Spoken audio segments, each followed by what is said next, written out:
funny because that guy who did it has sort of become a superstar of the night. Who? Lou Ryder? Yeah. What, He managed to do interviews and everything and picture every page. Lou Ryder? Yeah. What, producer? Yeah. Incredible. I'll tell you what I've done. You see, Beats said, you know, I don't know how we'll be able to fit you in and all that sort of stuff. And so I've just done it in, I've just done some rough notes. One of those Neil Young song sheets. Oh yeah, right. Well, I've just done some rough notes covering you from the year dot right up to 1972. So if you want to choose a period that you'd rather talk about, if there's like time in the session and so on, Well, we'll see how we go. You go from the top. Well, you don't mind starting like from... No, I might as well. Alright. Well, you know, when you're ready to kick me out, because, you know, I can understand the pressure and all that stuff. The first time I ever heard about you was, I think it must have been the 1962 Everly Brothers film when you replaced one of them. Is that that's probably coming in a bit... No, I didn't. Didn't you? Didn't you replace one of them for a few gigs? Because one of them was dead ill? No. Come on. I didn't look into that. I don't know, I didn't. Well, I'm Jesus. Huh? No. A lot. That would have been alright. I wish I could say yes to that. No. Is that? Really? Yeah. There's a lot of history ripped up the creek. Mind you, there's a load of things I'm supposed to do which I haven't done. Yeah. Oh well, clear up some myths. Good one. So, you didn't... I mean, there are all sorts of ridiculous rumours about that, because... Oh, but anyway, we weren't going to... What, actually singing? Yeah, but they came over for a tour. It was about 62. And one of them was ill. You know, there were all sorts of rumours about why he was ill and everything. And you were recommended to do... I think you were recommended to replace him on one of these cinema tours. No, I played session guitar twice for the Everlys. Yeah. Once when he was producing one of the Everlys, I think it was Phil, was producing the bass player. Something on his name was Joey Page, I think that was his name. Right. And I was on that. And then secondly, when they did a single at High, Yeah. with Tony Hatch, who was singing a big string of sort of top 10 hits at the time. And he wrote a number for them and produced it, and I was I was on that. And when they got that over, it dragged on and on because it didn't really sort of happen. They just, it was Don picked up the guitar and sort of tuned it into a chord and said, well, let's just try this. And it was fantastic. Really, just let us all get on with it. It would have been fine. That would have been the B-side, but I think it was all political and it didn't work out. And that's the only connection I've had with this playing on that particular session, which was a good one. It was nice. Yeah. And then it was Neil Christian and the Crusaders. No, it wasn't. No, Neil Christian and the Crusaders was a good I was in when I left school. Was that the first? That was the first thing. Yeah. Right? Yeah. So we've just got out of phase a bit. But No, I joined that group when I left school. Yeah. Or at least I was playing in a group called that. I mean, it changed its name, but it was all the same people. And I played in that group when we were doing all sort of one-nighters in a van. I kept getting sick all the time, fevers and things. And I left the group and went to art school. Right. And then out of art school, I started doing sessions bit by bit, and then that started to escalate. Yeah.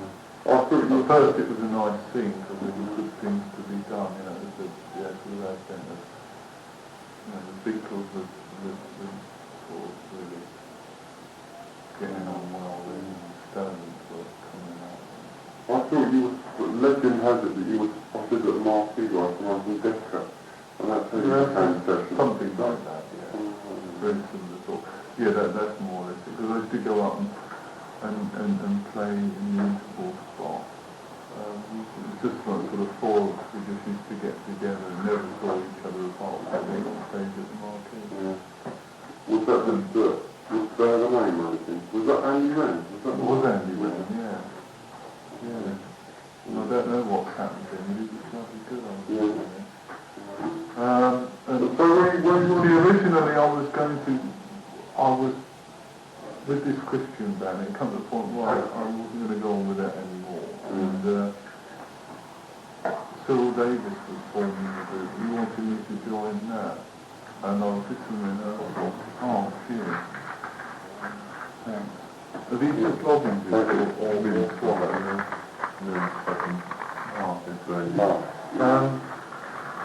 And I rehearsed with that, but then again I thought, well no, there's no point, because I'm just going to be in the same situation you get in again. And I jacked it all and then went to art school for about 18 months. There you go. And so when you returned to session full time, were you just sort of like a freelance session guy, or were you Rebecca, or was it Shelton, or what? All of them, it was freelance. As it built, you know, as the new face on this, you know, I sort of got booked all over the place. Yeah. Rightly and wrongly, I mean, I got booked in on things where, like, you find some strange sort of violinist picks who didn't really know anybody, but he'd hear there's always a new name, so-and-so, so I'll book him in here, you know, if I can get hold of him, and he gets hold of him, so it's sort of in the most ludicrous sort of session. That or something more literally. Really? Yeah. Oh, I thought that you can't pick and choose, because can't. At first, in the early days, you didn't know what you were doing. But the bloke might say, oh, so-and-so's asked for you, and you know you'd be okay, because he knew what you were up to.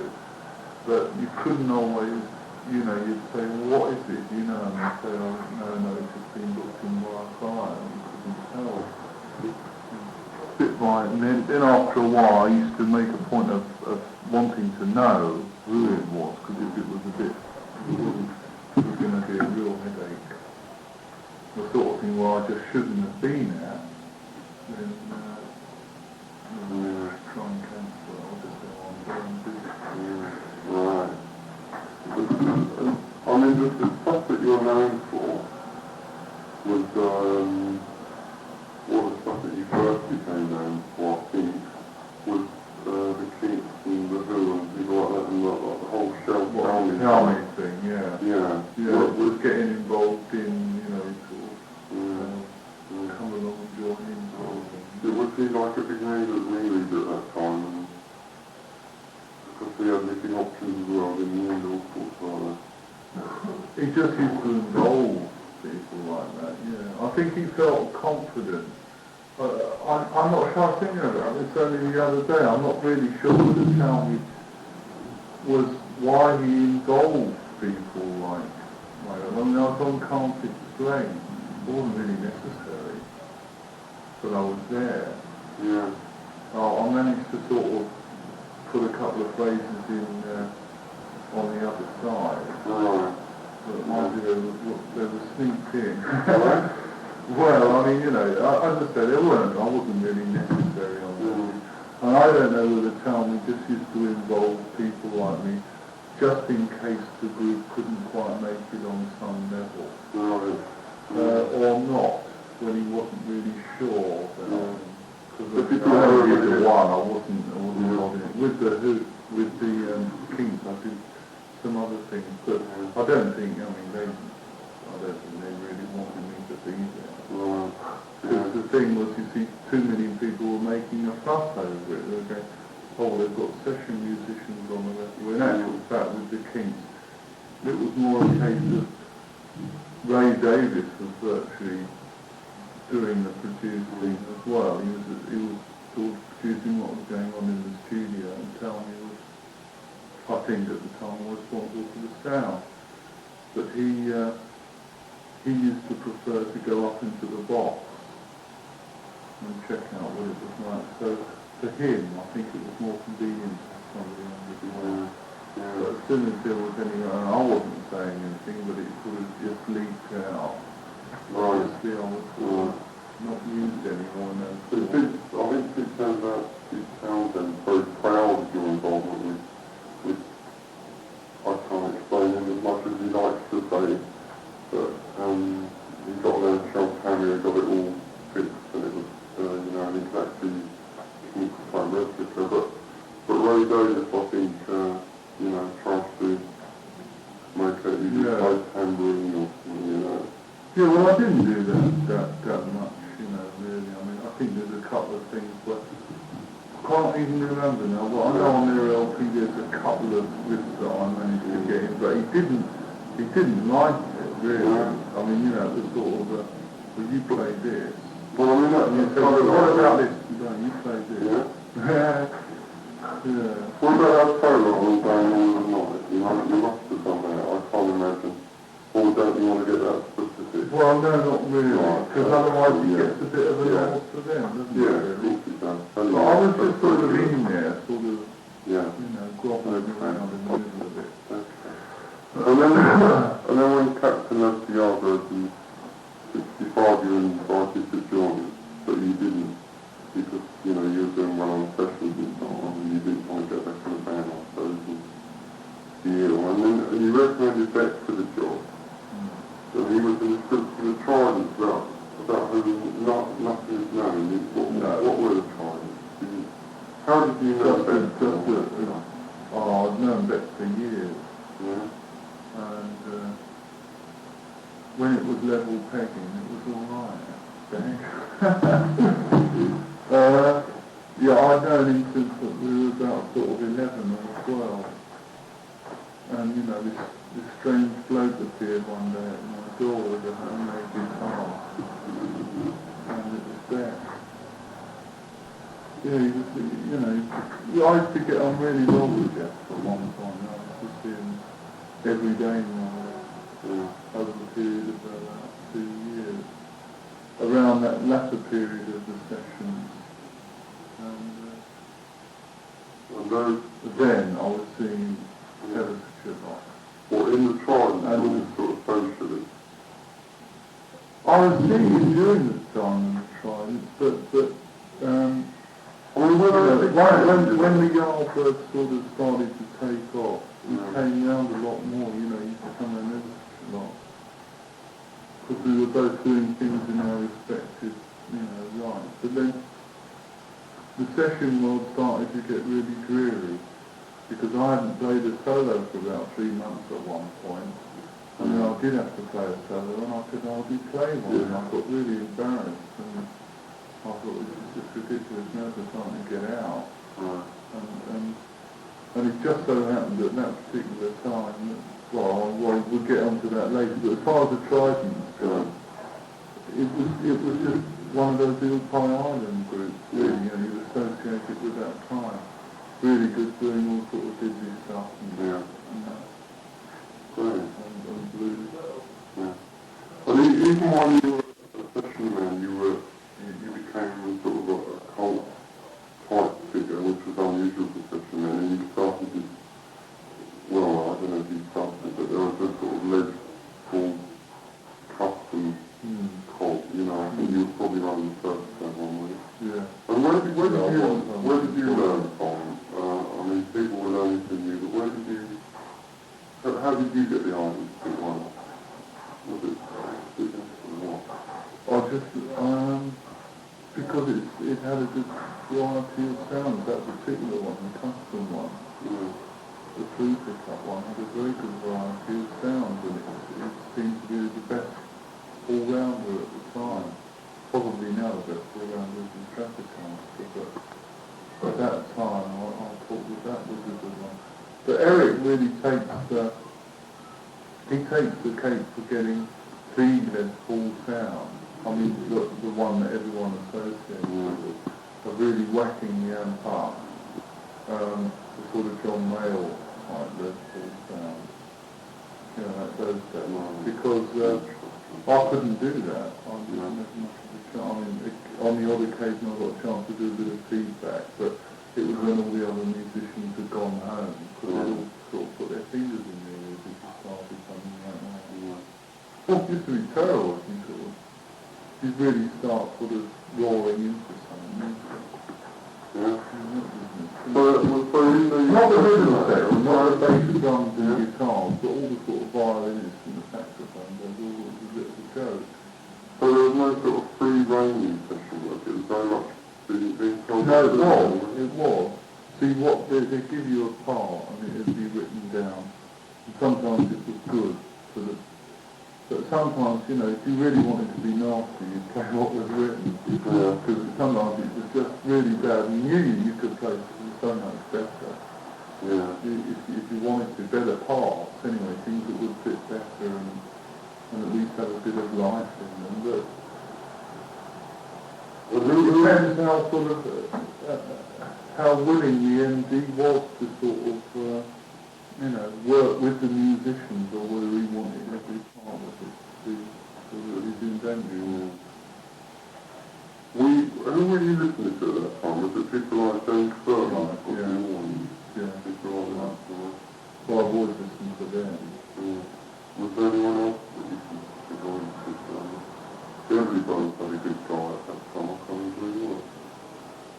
Well, all the steel playing stuff, Jimmy Day, that is, the Steel and I'm Not Angry, all those things were Jimmy Day. Because I asked everyone saying it was Chet Atkins, and I knew it wasn't Chet Atkins. You could tell that by the old keys that he couldn't play like that. And it was Jimmy Day and Steel guitars.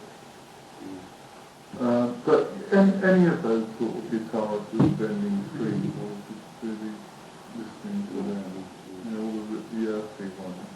Yeah. But what about over here, like sort of around the sort of Burton John period, wasn't it? Burton Youngsters on the war, and David Graham, wasn't it?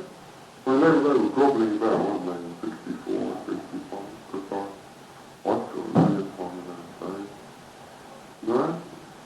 Wait a minute. I went to see Jan at Cottons once. Yeah. That must be 65, I think. It's not.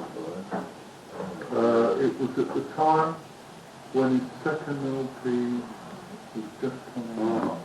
So I don't know, you can work that one. Yeah, right. Yes, about 65. Yes, please. And he was bloody good. Fantastic. Yeah, right. Really well. That music. No thanks. That bloke, if only he was still going now, probably it would be really good, but I noticed they just brought out another transplant, and it's just not good, it's all the bad ones. Yeah. But in those days, he probably knocked me out. I thought he's just incredible. I think it's such a shame that the pen thing It was, wasn't it? But anyway, but even Nicola is good in its way. Yeah. I didn't like that when it first came out, because Jack O'Ryan, I thought, oh crikey, he's hit the apex, he's not going to... But now, listening to it now, Nicola is good. Yeah. Did you? Yeah. It's alright if you hear it again, just because it's still reasonably there, but after that it's just... You see, I think also John Remble had a lot to do with the change. It wasn't just Bert, because, you know, the Bert and John things were really good, but when you think how much now Remble has changed from then, and his electrical approach, I think that's got a lot to do with it. And then there was David Graham as well. He was the third one, wasn't he? He was like he was sort of above them in stature at that time. Didn't you Well, it wasn't for me. Oh, wasn't it? No. I always thought that Bert was the one who had the cut. The real cut. But he always acknowledged Graham. Oh no, he probably did. Yeah. He probably did. He's still better than his master. It's just that I always thought that, and I know, it's not I thought, I know that Jens was far more complicated in his technique. Davy Graham was really good on those raga. and he was an innovator of that. You know, let's be fair. Yeah. He was very innovative of that. But Yance had all those things like,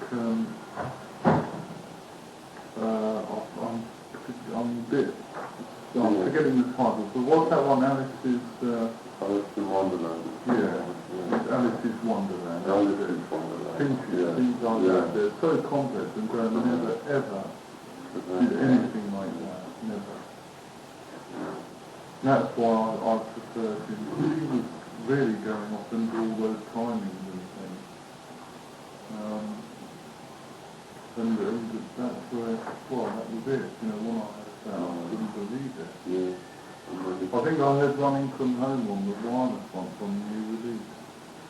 And I thought, that's an LCD get. And when I heard it, I just listened to it and I couldn't believe it from beginning to end when it first came out. It was. I know Donovan got really influenced by didn't he? Yeah. Incredible. There you go. So when you talk about this writer thing, I thought that you and David Graham were sort of mates in those days. Maybe you weren't. I thought that the no, I was actually with John Mark. Oh really? That was the common link between those. Because he knew David Graham well. I never met David Graham ever. But I mean, I thought, you know, there's always been contention about the sitar and how that sort of came into the pop spheres, you know, and David Graham maintains that he you know, brought it in, and then I've read that you probably did before. But he never had one. He never had a sitar, did he? I don't know. He's got to have credit for working out the tunings of the, you know, those particular tuning type things. Yeah. Sort of based around virtually around the sitar tuning. But I don't know whether he did that consciously or not. I don't know whether he knew it was sitar. I know he'd been to Morocco and the story was that he'd played with musicians out there. But John, Mark and I got together quite a lot. And I got really interested in Indian music. And he was interested in it as well. And I got a sitar sent over from India. And I am convinced it was the first one to come here out of any of the people. Certainly before George Harrison. Because I remember going to see Shankar in a concert, and it was all adults in the audience, there wasn't any young people there at all. That was quite, that really was a fun time.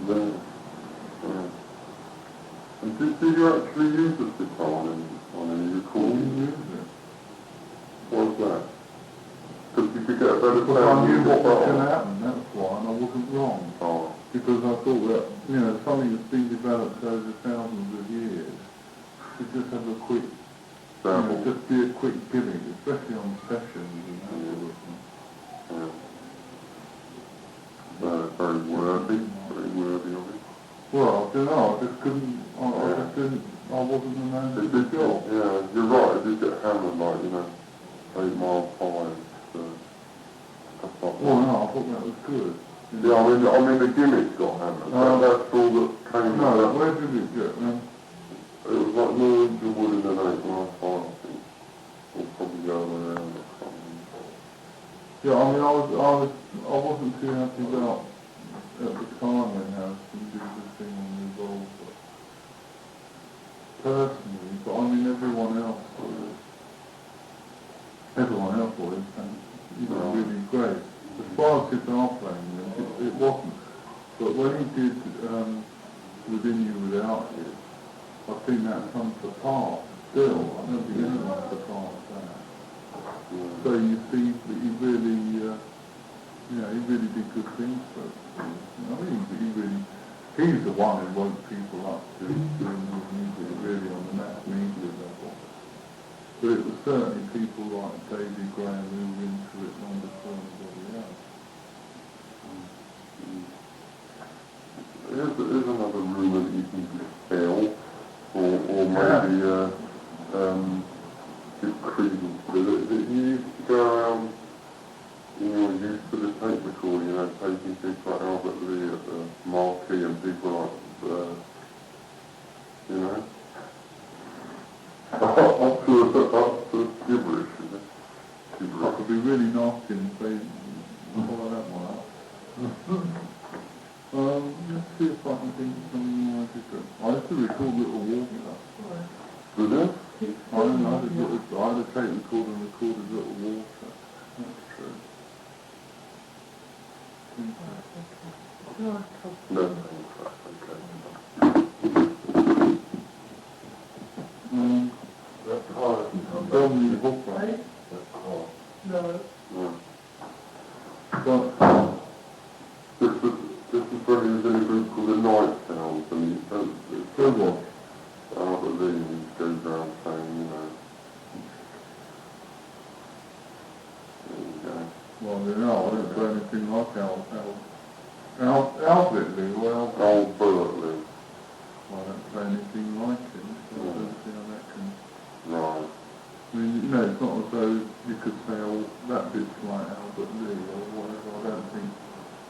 I mean, he's in the class of his own, Yeah. with his country guitar. Yeah. Well, that's used No, I was never into that style of guitar. See, there was two ways of looking at it in those days, and you can see the outcome of it today.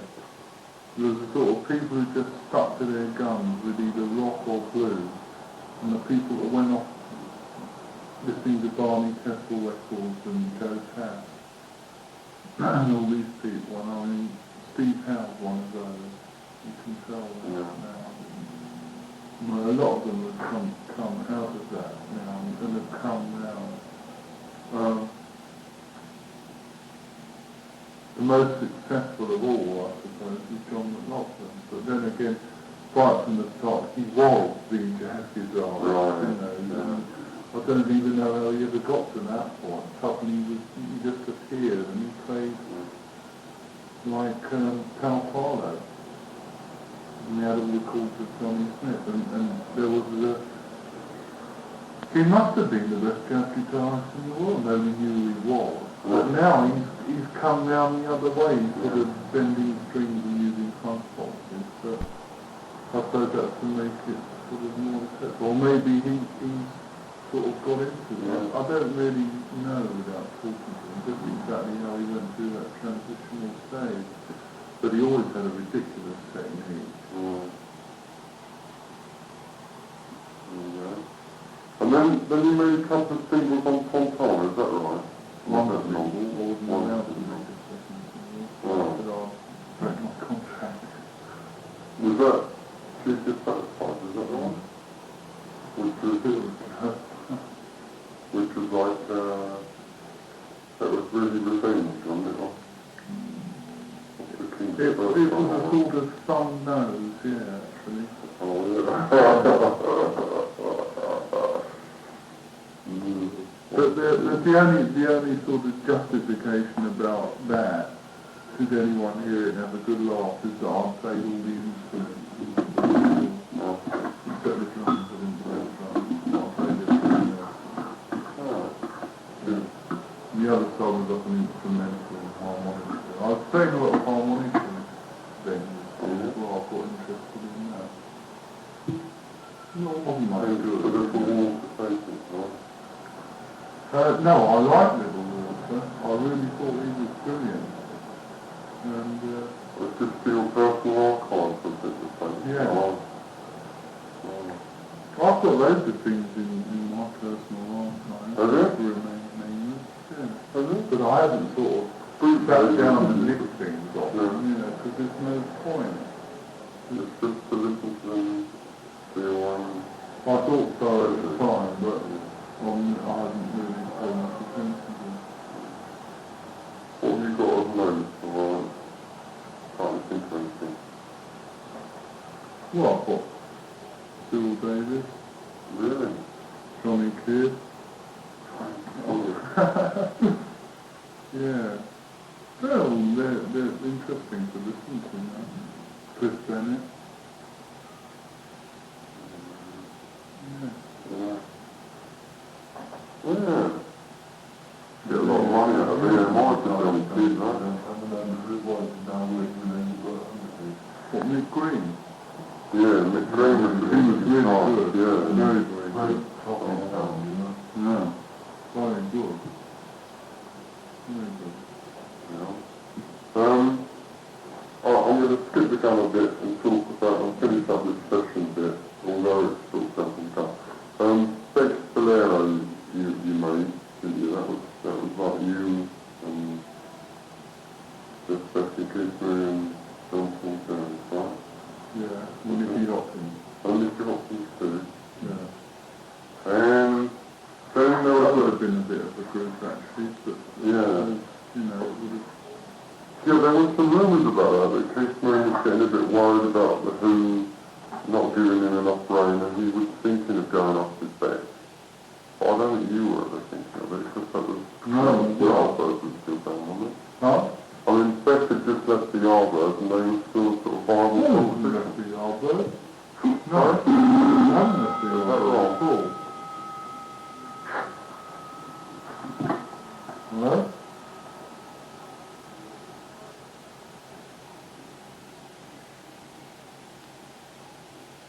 Driver who took the photograph is on the phone. He's been knocking and there's no reply. This is the story now. Keith Rell wanted to make single records. Like Mr. Zero. Right, so what they wanted to do,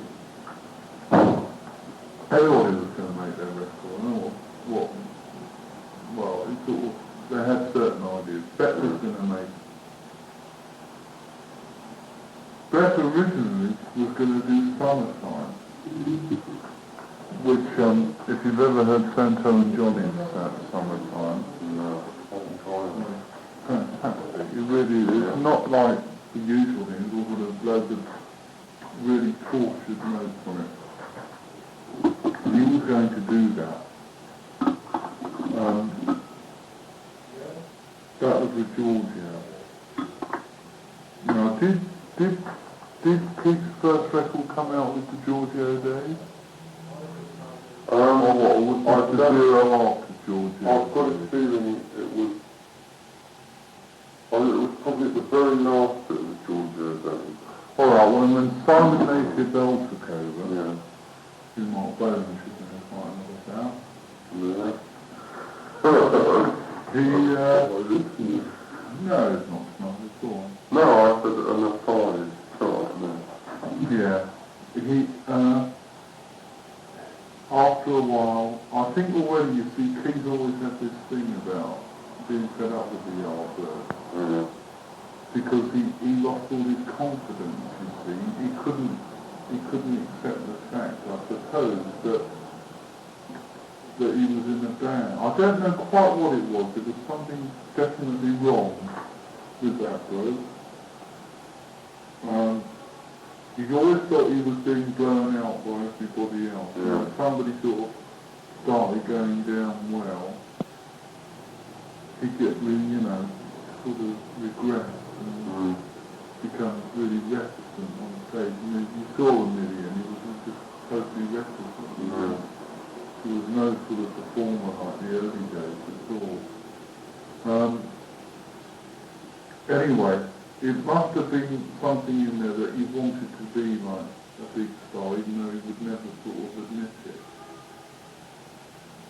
I don't know whether you don't write it like that. Just, I'm giving you what, Yeah. so I'm just thinking about it myself now. I mean, I'm not saying this is quote. You just think about this yourself. But he did make solo records, so obviously, presumably, he wanted his own scene. That's all you can think of as well makes his solo record. Yeah. And the idea that Simon Napier Bell had was that everybody was going to make this solo record in the Yardbirds to give them, a big score. I thought that the Beatles done this at that point, or not? No, they haven't. Anybody has really. No, well, it was another first thing. Between them, they all came up with those things. And Jim was going to do a comedy record, which would have been really fun if he'd managed to do that, because he was an amazing character, really a humorous bloke.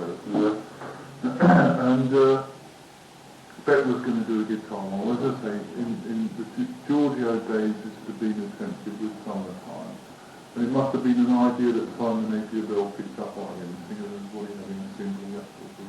He was only after bread and not a sort of more that. Well, out of print, I could tell you an incredible deal being called off then. Before I was in there. Yeah. Boy. No, you're not going to like that, so. Well, in fact, I ought to tell you because it's the sort of thing that broke the group up really. Yeah.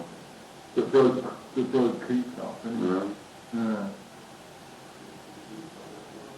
I know he was really disenchanted at the end. I mean, I did. Well, he broke it away. You see, Samuel Smith was a bit of a, you know, he always wanted to be free, you know, he was definitely sort of, I'd like to say the string bows based on, where? how he played it on top of the pop one. I don't know if he, I mean, it's obviously a mine, but he played the bow based and they did still understand. Did he? Both double breath, yeah, I remember. Oh, double breath. Yeah. Oh, yeah, maybe. Oh, not a bow, no, double breath. Oh, I see.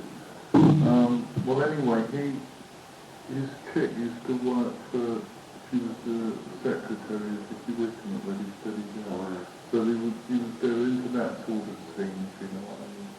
And Simon Napier Bell was a friend of Vicky Wickham. And bit by bit, he operated through Samuel Smith's girlfriend into Samuel Smith to take over the group, because he realised that Giorgio was a great ideas man, and after all, to be fair, he was the man who conjured up the whole of the image as such. He was the one who saw the essence of it and brought out the mystique. Yeah. But he didn't get any money, you see. All the time they were going out on tour and coming back with nothing. And tours where they should have made money, Giorgio was squandering it all.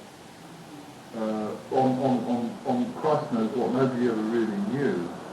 So, well, it was a bit suspect really, because he did have a few sort of new cars and things like that.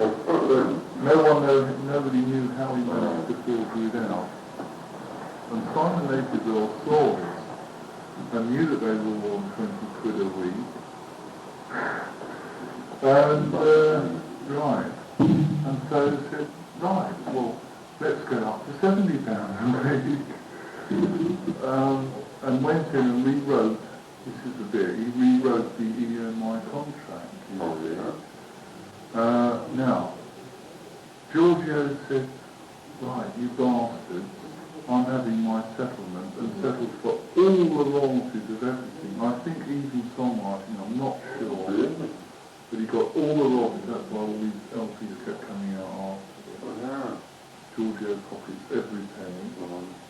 That is not print, right, is it? I mean, I don't want to get anyone in really bother on you and You can use some of it, but just be careful on, you know, don't make it sound schneid, just use the facts, you know, just, that is a fact that he said before. But then again, it's there, it's them, it's nothing to do with me. Should I really say? I'm telling you, because I want you to know what the story was.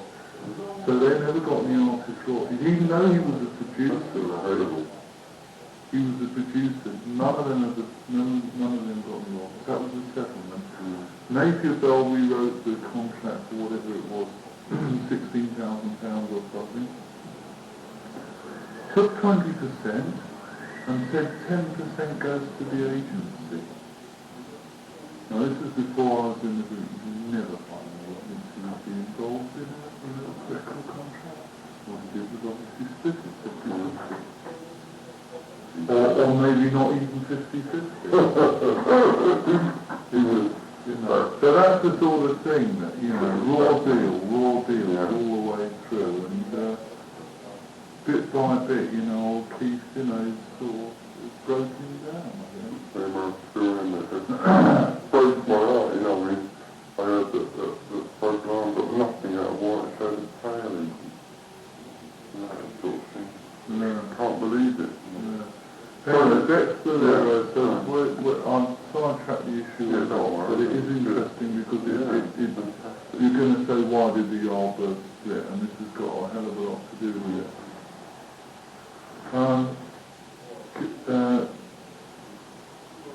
That's right. Now, what were you saying? You were saying wasn't there going to be a group from it?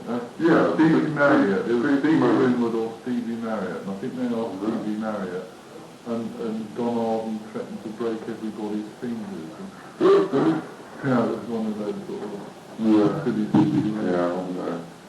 So, it never came off. So it was going to be Marriott and Beck and Keith Green maybe, and you and me. Well, yeah. Blimey. It would have been all those people on that record. That was the idea. It went so well, everyone said, right, you know, it's a group for sure. Yeah. Were you on the other side, on the Silver Lining as well? No, there was a B-side cut. I don't know what's happened to it. Never got a voice on it, but it was like a track. It was like a good track. No, like Dexter came out on the B-side. No, it wasn't going to be. That was good. Dexter Leonard was going to be the A-side. So it in fact came out about March 67, but it was recorded a long time before, right? Well, in fact, was it Louis Albert?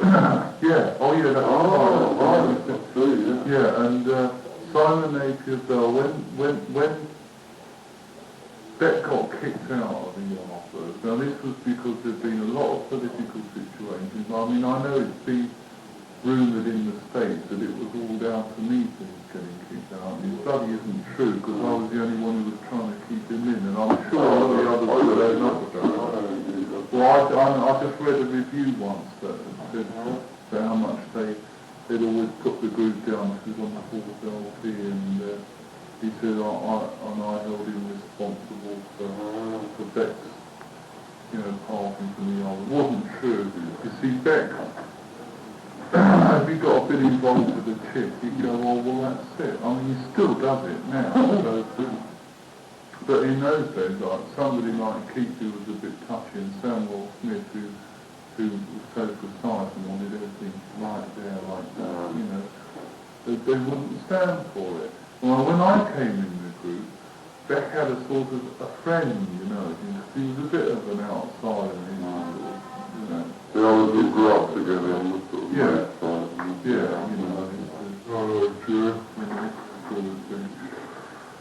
and he had a bit of an ally, you see, so he was all right. And but then bit by bit, when he took me for granted, he started his tricks on me.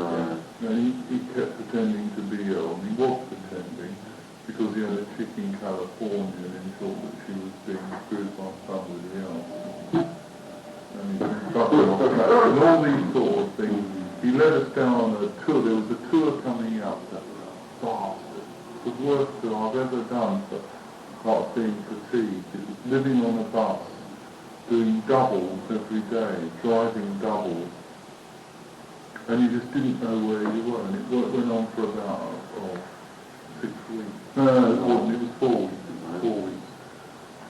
But Beck did 2 of those dates, and he did a sort of a moody collapse. And he said, I've got his tonsils out. His tonsils had always been bad, but of course, he was a shit-hot doctor in LA, and we knew it was his chick. We were going, well, it's your chick, isn't it? And Ralph came in and he said, what the fuck are you pissing it out for?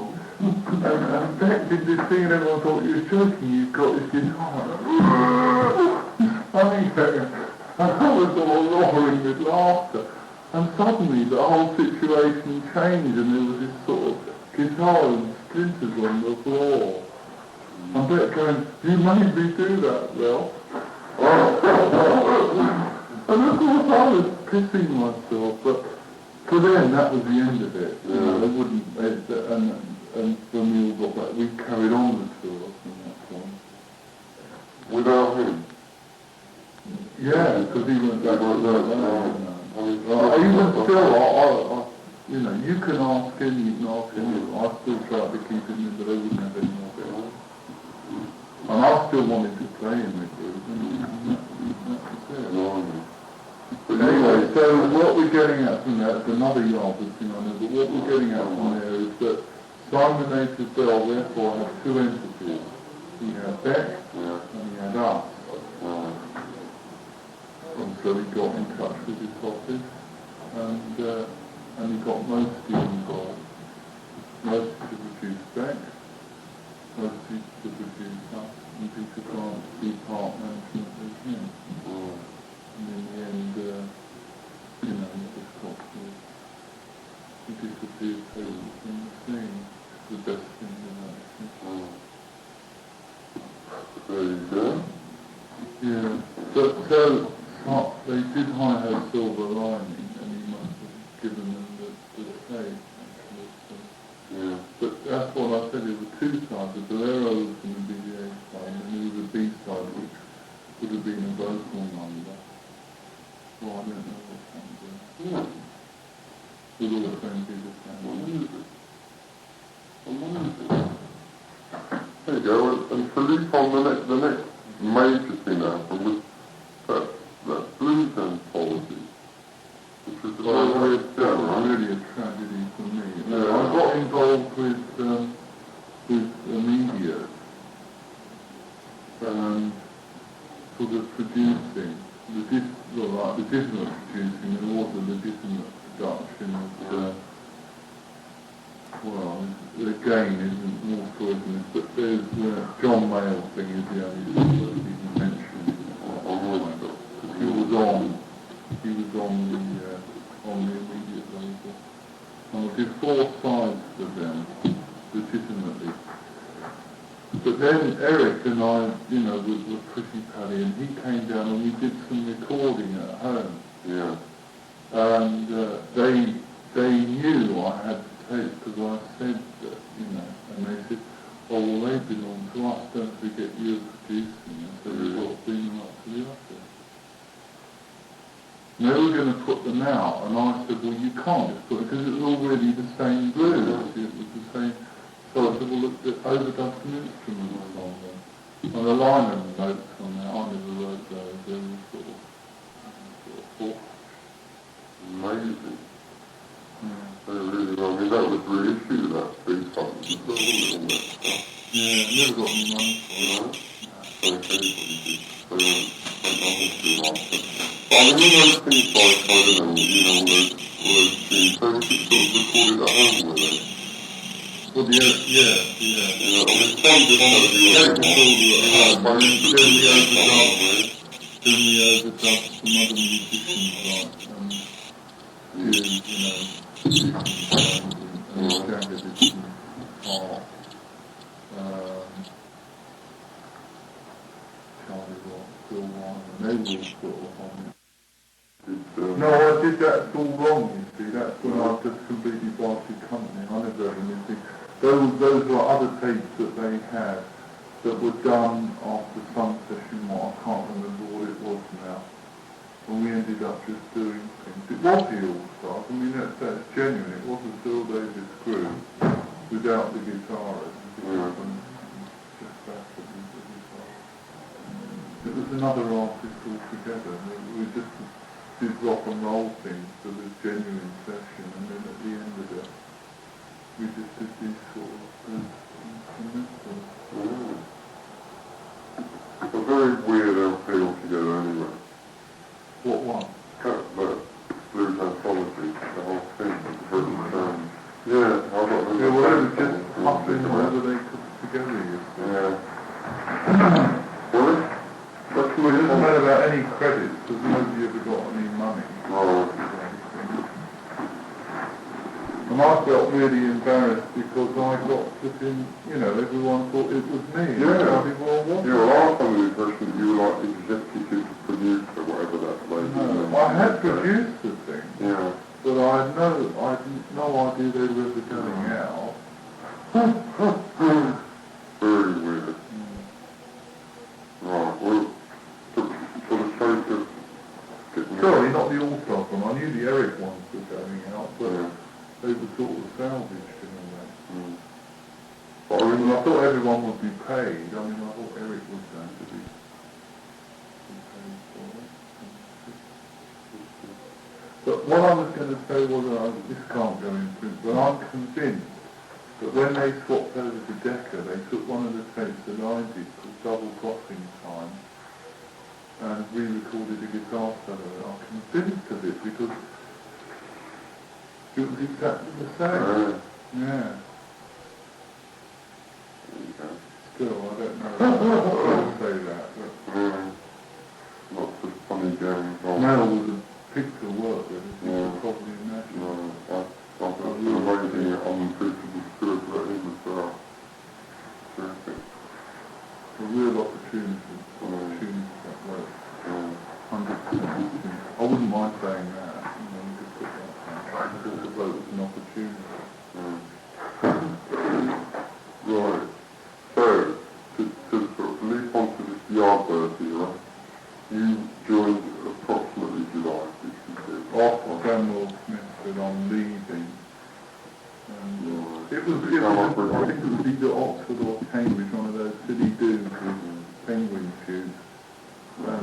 Ralphie got really pissed and he was sort of rolling around the stage, sort of just rolling, you know, getting the light and just singing silly words, you know, about fucking and things like that, blowing the harp in all the wrong places. But it was good. I thought it was fantastic. And I thought, there was obviously this was Samuel Smith, you see, he couldn't tolerate anything like that. And he came off and he said, that's it, I'm quitting, I've had enough.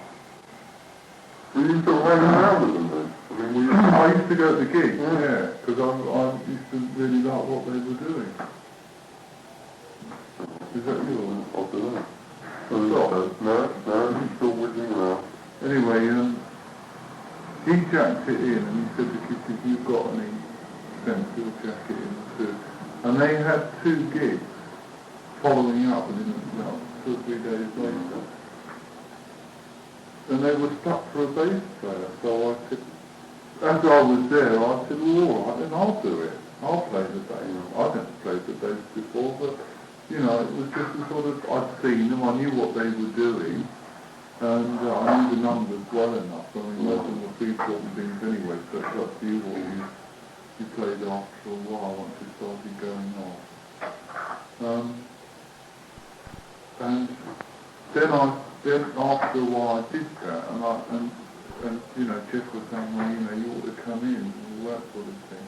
Because he'd always said a lot of times, you know, you really wish we could play together. And I said, yes, I do too, but I never really took it that seriously, because I didn't think the situation would ever arise. I didn't expect them to get another guitarist in on top of the 5, because it was always that thing about 5 yards. Yeah. So it was only just a thing that was said and never really taken to seriously. Well then it sort of happened. I joined, and then Chris Dreyer, the idea that Chris Dreyer, who was playing rhythm guitar, would take over on the bass, and we'd have the 2 lead guitars, and that manifested itself on that Rolling Stones tour. Rolling Stones, Argentina, Turner, and the Yardbird. Oh yeah. Right. But it was going to be sort of... Because a lot of people don't think I ever played lead guitar, but I was playing lead guitar with Jeff on Shaw's guitar for quite a few months. Yeah. Maybe 4 to 6 months. Did it take a bit longer? In America, you see what I mean? Yeah. Did it take a bit longer to teach Chris Dreyer? I think it took about 2 or 3 months. Yeah. And it was because, wait a minute, that's right, it was because of one of Jeff's collapses. Because we were like in LA again. He had this chick called Mary Hughes, who was pretty good actually. Mary Hughes? Hughes. Oh, right. Hughes. She married a bloke called Lee Michaels. Oh, yeah. Yeah. And we got to San Francisco, which you see was the first step out of LA, and he was ill. And we had to play this place, I've forgotten what it was. It wasn't the Fillmore. Carousel, I think it was called the Carousel Ball. And this was it, you know.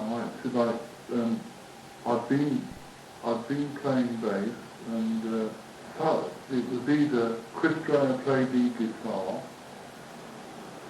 or Chris Dreyer, as he'd been learning, me get on guitar and Chris Dreyer get on the bass. So that's what happened. And I was really shitting myself, because you can imagine the sort of reputation that the group had, and that after having played bass for 3 months, you know, you're not really ready to get up on the lead guitar and But it went off okay. And after that we said, right, no more sort of like, this is it, there's no stepping back. And when Jeff came back, then it was to the guitar.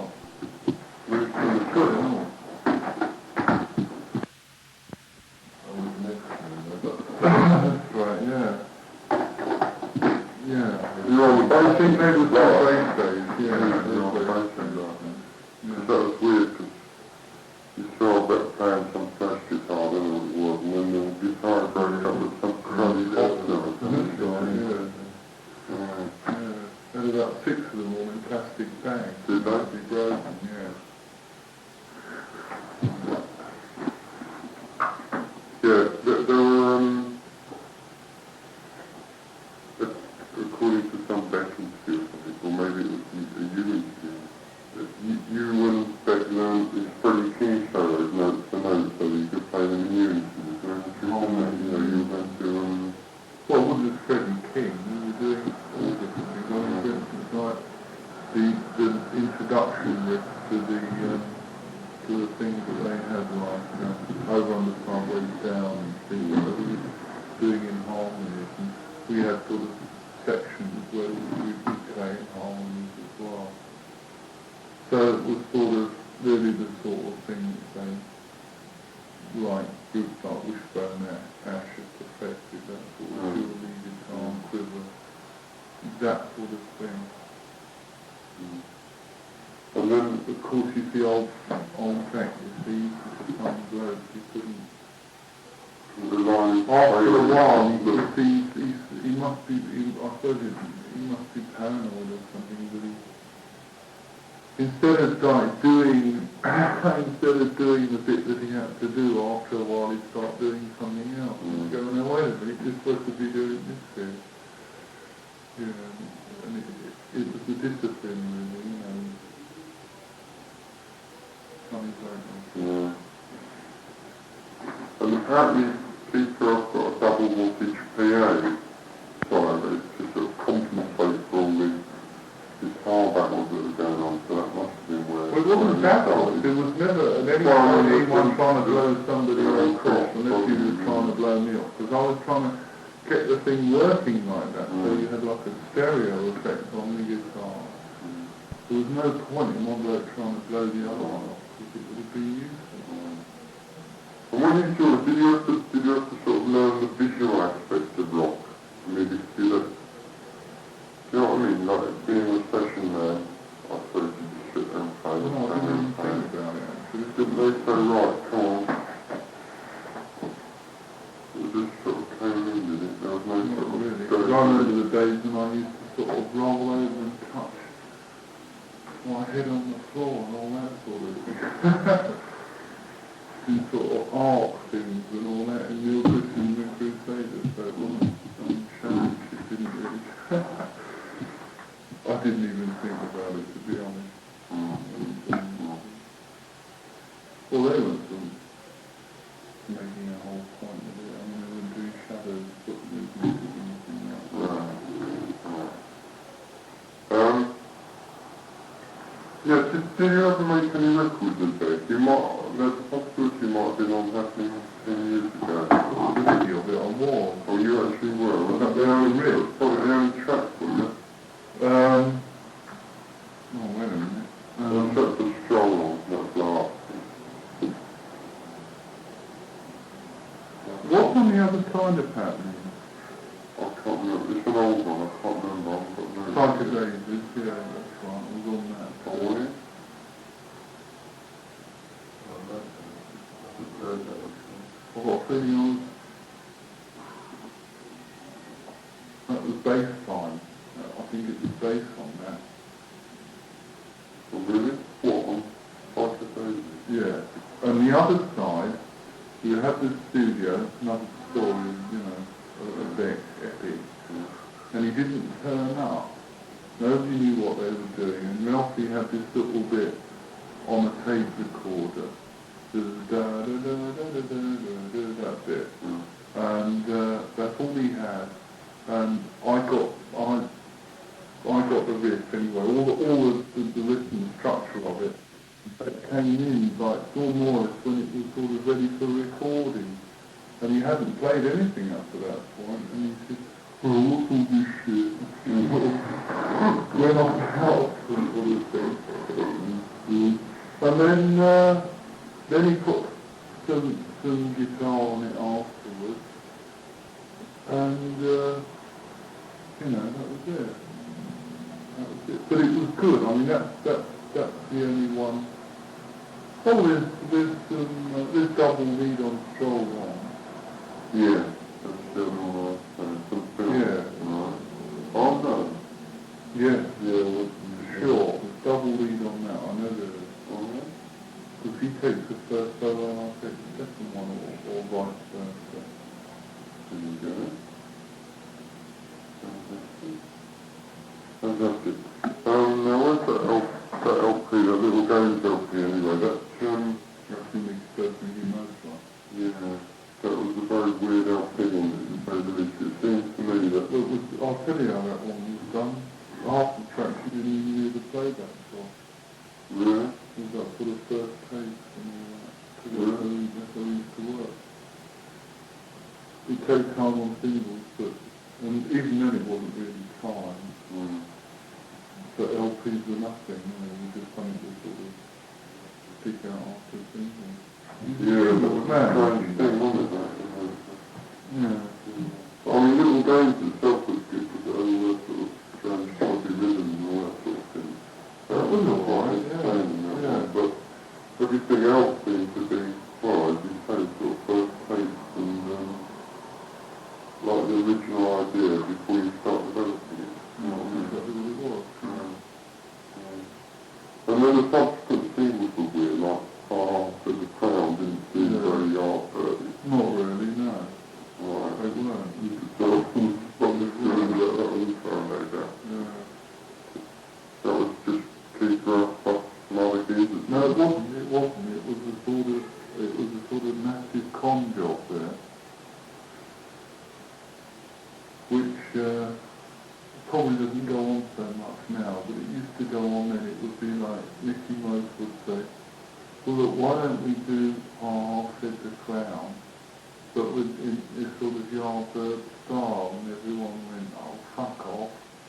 And he'd say, no, really, I'm sure it'd be an interesting experiment. We can try it, and if it doesn't work, we'll scrap it. And of course, once he got it out, it went. And that happened twice. That happened with another one called Friend of Indians. But at least there was one interesting effect on that. That one. It had one interesting effect. But apart from that, yeah. Which is the Nielsen one. Again, exactly the same thing. What is it?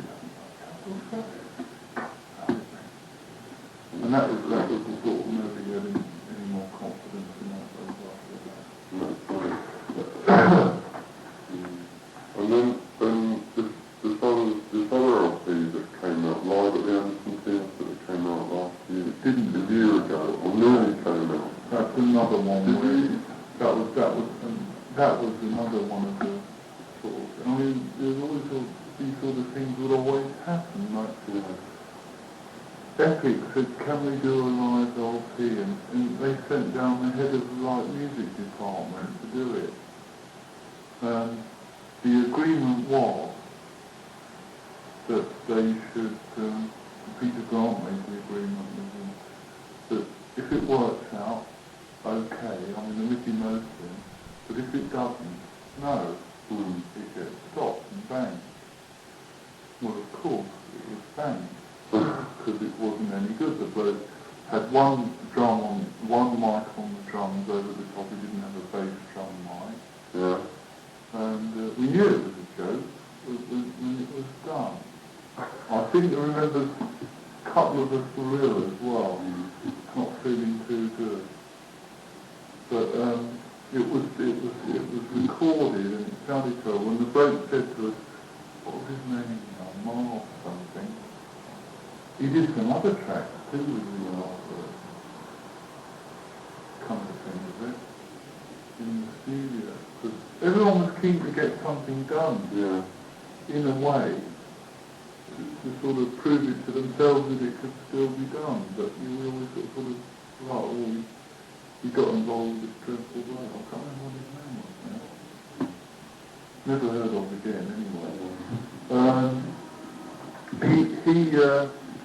He said, well, I'll do something with it. It's amazing what can be done electronically, you know. And we went out here, and there were all these sort of bullfight cheers on. Every now and again when his solo would it's on there if you ever hear it. Well, of course, you know, Epic being sort of really, you know, like every other record company, sort of settings and Jimmy Page, downstairs in the vault. And out it came, we stopped it, put an injunction on it. Because it wasn't good, and the way it was recorded was very, very bad. He marked the wrong cabinet with the guitar. He marked the sort of guide cabinet, which didn't have any fuzz on it or anything, because there were sustained notes in there with the fuzz, and he marked the wrong cabinet. And as I say, one microphone on the drums, and he needed at least two. Yeah. Oh, it's just ridiculous. Well, they probably pushed up a few million of that, and then... Well, I don't know. I know that it's circulated. It's circulated online. That's a lot of money, though.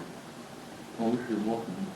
Most people would just say it was a lot of crap, but it was. Very pathetic.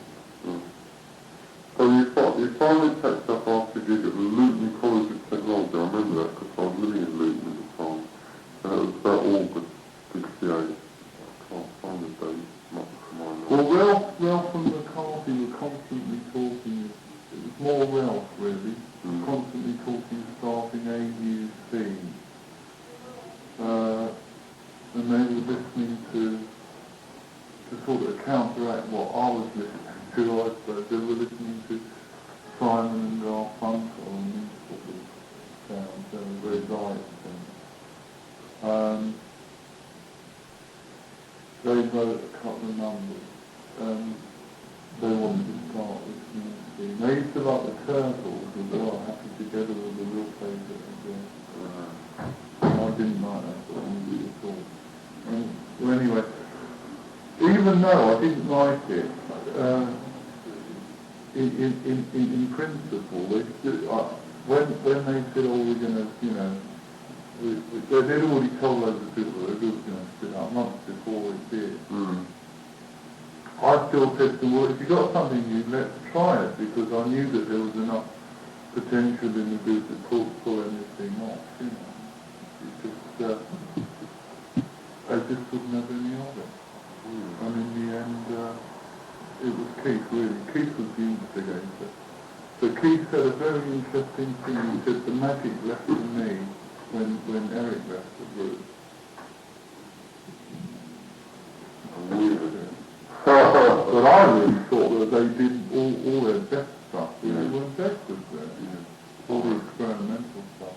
But Beck was sort of referred to by them. No, you know, you don't put this in the class, because I mean, Beck hasn't talked to me for years anyway, and he certainly won't now. Well, they sort of refer to him like a wild animal, you know. But they do the track, and then Beck was sort of allowed in, like, let out of his cage, on the solo, and they were sort of hearing him. Honestly, that's just how it was.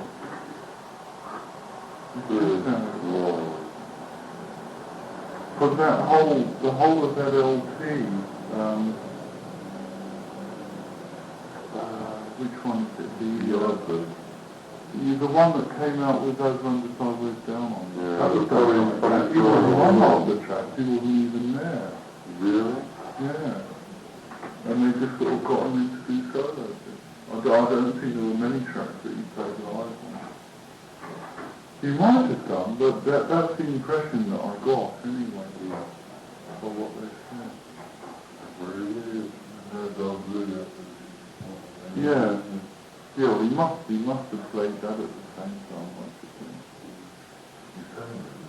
Yeah. So you formed the new Yardbirds with Chris Dreyer, or you know, it was announced that you were going to form the new Well, no, I wanted to carry on the group in some sort of way, and I thought at the time Jim was still going to sort of come in that secret sort of world in as well. I didn't really want to do to break up at all.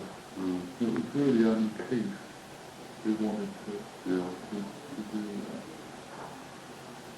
that. I suppose it really, you know, it was always raw deals and never having had any money until the point where sort of Peter Grant came over and it was more sort of co-opting. You could see where the money was. The first time you could see, like you could see that money coming in from the tour, know what the expenses were, knew how much there was left. And it had never been like that before. It was always sort of, well, you know, 70 quid a week, I'm sure. And sort of managers making vast profits. And all these things, you know, just went on and on and on, and then sort of Mickey Mouse, having done all these sort of strokes with and they were strokes really. You know, he's a good bloke, but that's the way he thought at that time. You know, I get on with him okay. He's alright, but I know that's the way he thought. He was confident that they would be hits because they would sort of say, said the ground was a hit in England.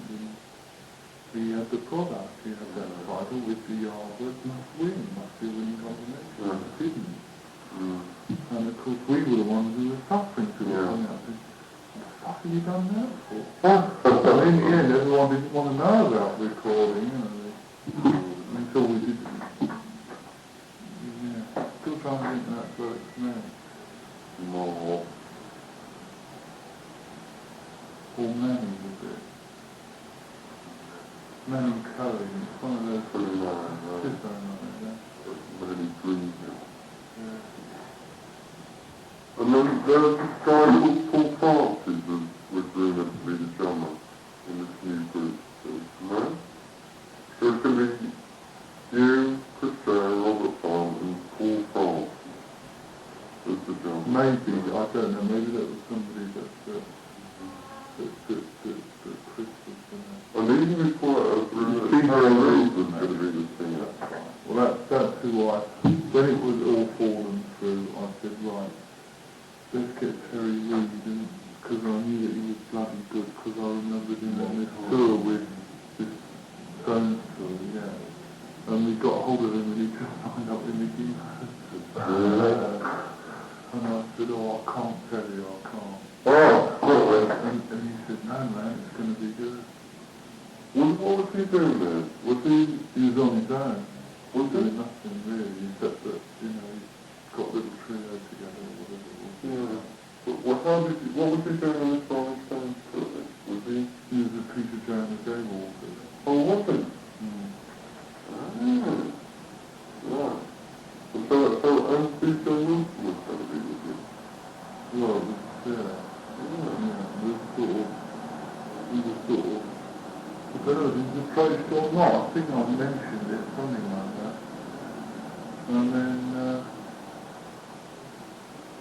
well anyway, Robert, the thing is I went up to see Robert, because Terry Reid recommended Robert, and Robert was, obviously, you know, immediately you could see that he was bloody good. And he said, come along and see this friend of mine, John Bonham. And it was then a toss-up between B.J. Wilson, who I was thinking of, and Bonzo. When I saw Bonzo, I realised that he was incredible as well, because he was, you know, the real sort of smasher.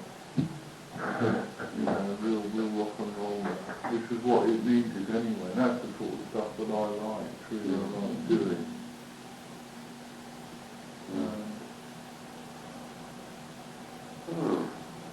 And then John Paul Jones was like somebody he heard about, he got wind of it, and he called me up and said, are you starting a group? And I said, well, yeah, you know, getting something together.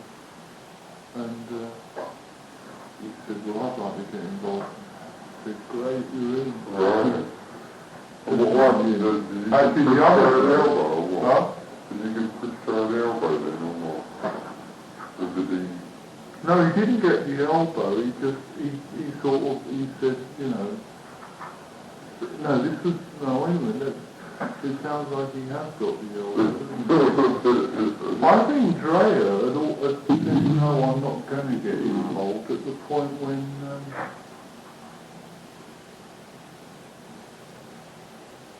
at an earlier point than that, before Jonesy came in. But he'd always been interested in photography, and he'd been doing good photography too. And it had always been a thing like that with him, anyway, photography. And he went across to work with, is it Arthur Penn? Yeah, Or Irving Penn. It's Arthur or Irving, but no, he's still photographer in New York. It's his brother. Anyway, they're brothers. And he went across to work for him. And he did all this sort of like an apprenticeship sort of thing. And he didn't know whether to do it or not. Anyway, he went over there and he's back here now, and I think he's doing quite well. Sort of, industrial type thing.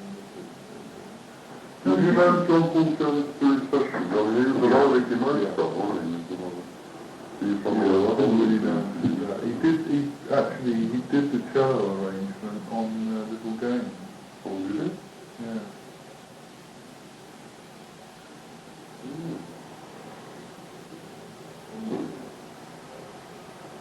Right, and then, well, almost immediately you started recording the Led Zeppelin album, didn't you, the first one? Do you want to do all the Scandinavian? Yeah, the Scandinavian. It was, yeah. But after we'd done that for a week, we knew that it was stupid to say that we very after. Really, it wasn't a big thing of, you know, it's got to be the New York. It was nothing like that. It was just called the New Yardbirds because, first of all, there was going to be Chris and me in it. And then Chris wasn't in it. And I was a bit, I didn't really want to use the name, but at that point it had all escalated too far, and the name was used, but after it we said, well, we can't use this anymore. And then you became in October, whenever it was. Yeah. One last question about the Yardbirds. You were rumoured to be going to reform, you know, for one roundhouse gig or something like that, and maybe a quick tour out of that to you. Giorgio Janowski wanted to get it together. The only thing was, you see, it's Giorgio, and I knew this thing about him conning them and getting all the royalties and that. That's what he wanted to do. He wanted to do a film and a record of it. And I said, well, I'd do it if it was going to work chronologically. You started off with Eric, and then you had Jeff, and then you had Jeff and me, and then me, and then everybody. I said, if you put everybody on the stage at once, you'll never get anything together. I said I'd do it. I don't know why it didn't happen. Probably will. But it would have to have been done like that. You couldn't have done it any other way. Because, you know, it would have been all the guitars down to third, sort of. Well, that's a convenient point to call a halt if you want. You want to do that? Yeah. I'm actually interested to do that, so it's incredible. Good. Did you ever hear the record that Ralph and McCarthy made on their own?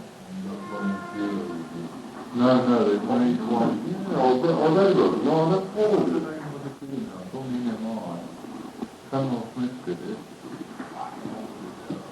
Oh, I haven't seen one really years ago now, I think. Oh, I remember that, yeah. I remember reading about that.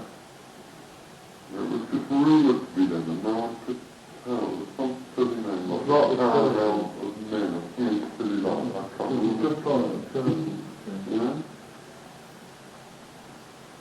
Well, see, when those three did get together, I thought, well, it's going to be back to the Still on Saturday, or at least not a number like that, but at least that sort of originality. They'll come up with something good.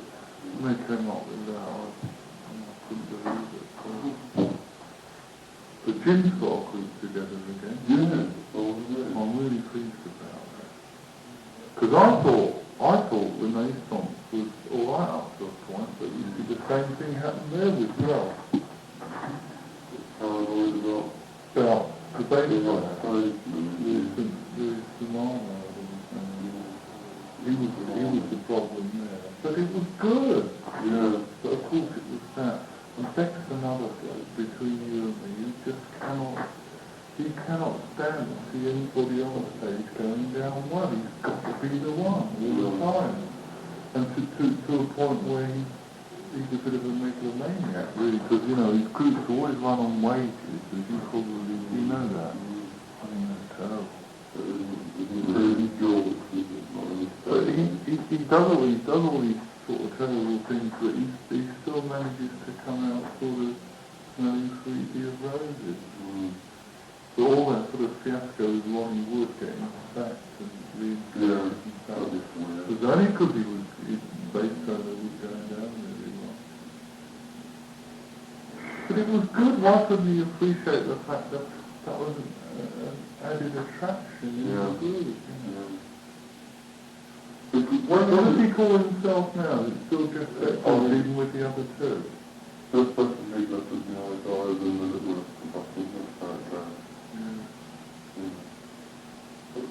See, I'll tell you something else which you can't call music. You always used to do this thing, you used to knock over the ramps and walk off stage. They didn't feel right. See, the thing is with Jeff, you can go along and see him one night, and he'll play, just like a genius. You just don't know where it's all coming from. And you'll rave to something, you go, Christ, I've never heard anything like it. You go down the next night and he'll just be wanking about. Yeah. Really wanking about. And it's because he's had an argument with his chick or someone cut him up on the road. Really things like that. Like somebody cut him up on the road because, he's a keen driver. And that would put him off all night and everyone would have to suffer because of it. Now he used to kick over his amps. If say he wasn't playing one, he'd pretend it was the amp. And he used to do this all the time I was on record. He never did it when I was on guitar again. So in a way it was a good thing when I was on guitar. First of all he didn't do it, but he got into it. This is what I mean, when he got to know me more, he started to sort of go back to his old sort of habits because he knew he could get away with it. He did. But it stabilised it in a way when I went on to the guitar, but then he again, he had his period of being a good boy and he did it again. I can't see it, it always happened. It's happened ever since, all the way through. All the way through, yeah. And I suppose every group you can give it a sort of year's run. They were apparently really choked off. So you stole an act or something. That's a bloody lie. Bloody lie. How could we say that? It's the lie that started that, but he was choked off. I mean, he really was choked off. I'll tell you one thing. Beck was doing bloody well in the stage, no group of third party, and it was all Pally. And we were going over there, and you can measure it on the money that one was getting per day. He was getting about $10,000, and we were getting about sort of 1,200, 2,000 on the first tour. And they were really doing well, and everything was going right. But he started fucking about, and he did it himself. He killed the group off himself. And so bit by bit we were building up, just because it was a good unit and everything was really tight amongst the people.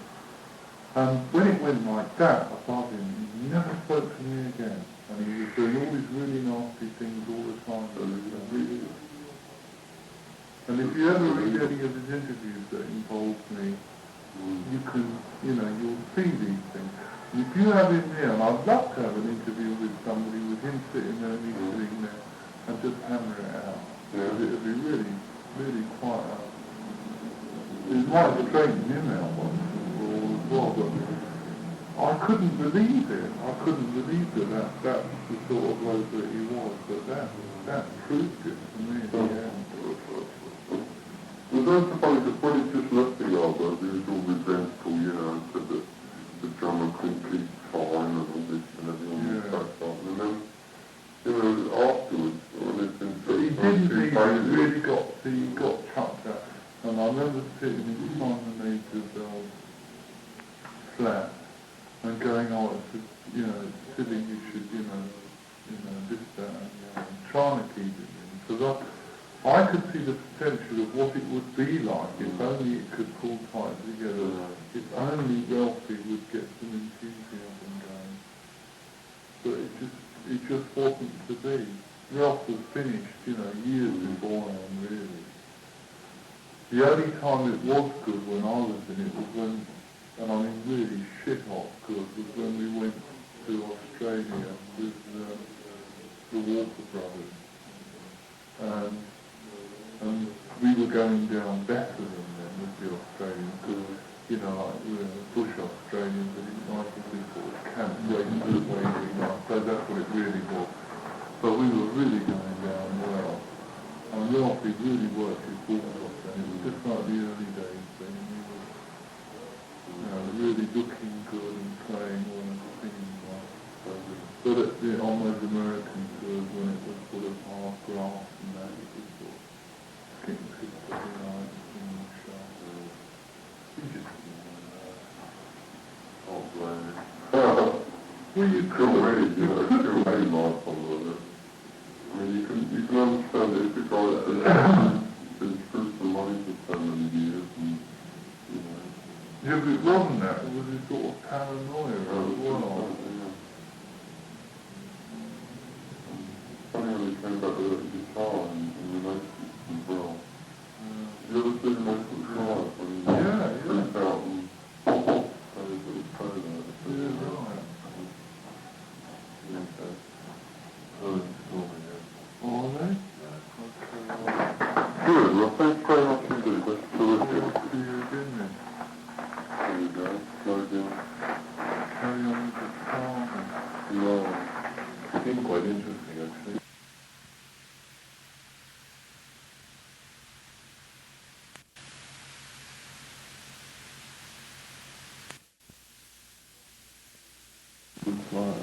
Bonzo played that drum thing, and the tape was on, we were doing another number even, I think, and Bonzo did that, and everyone sort of, I think I started playing with that sort of riff, and there was just like 15 seconds perhaps on there, and we went in and listened to it. It sounded so good, the number was written in sort of 15 Right. And that's pretty cruelty these days, John, is that kind No, we always do things like that. Yeah? Yeah, I mean, you can trace those sort of numbers all the way through, even into this year after you, 2 or 3 of those. That's what's so good, this sort of whole New Zealand on this chemistry and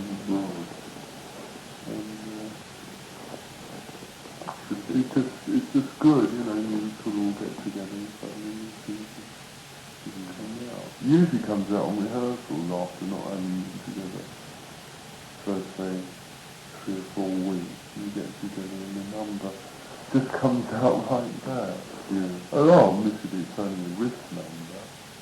And yet, But then those are the things that show the sort of initial excitement of yeah. rock and roll. Yeah, it's good though. I really like that one too. Those sort of communication, those are the ones that I really like because they're not, you know, it's not corny. It's got really good guts. Well, would you say that some of them are cool? No, I don't. Other people would attack you. No, I wouldn't. No, it's the wrong word. Yeah. It's the wrong word to use. I hope we haven't ever ventured onto the core any part. Right. Well, how would a song like Stairway to Heaven, how would that compare with like the spontaneity of rock and roll? Was the bare bones and songs presented? No, well I got the framework of that off. What, the musical? Yeah. You got the music? Yeah, I already had most of it. I had it written in different places. Like the intro of it, I came up with that in Ron Ra, in the cottage, when we were together. And the second part of it, where it goes into the next bit, I had that from somewhere else. And then the sort of dun, yeah, and that virtually came out as we got through it, sort of thing. How amazing. I'm really surprised that the music was written stuff, because the lyrics seem as though they No, were well it was so, the thing is, I've got the original sort of tape when we were running through it at Headley Grange, where it was recorded. And I think it was so sort of, it was obviously good, and it was so sort of inspiring, the sort of thing that was going to build right up. And we already, it was already sort of recorded and things then as well, when we started it off. It wasn't as though that was like a later stage or anything.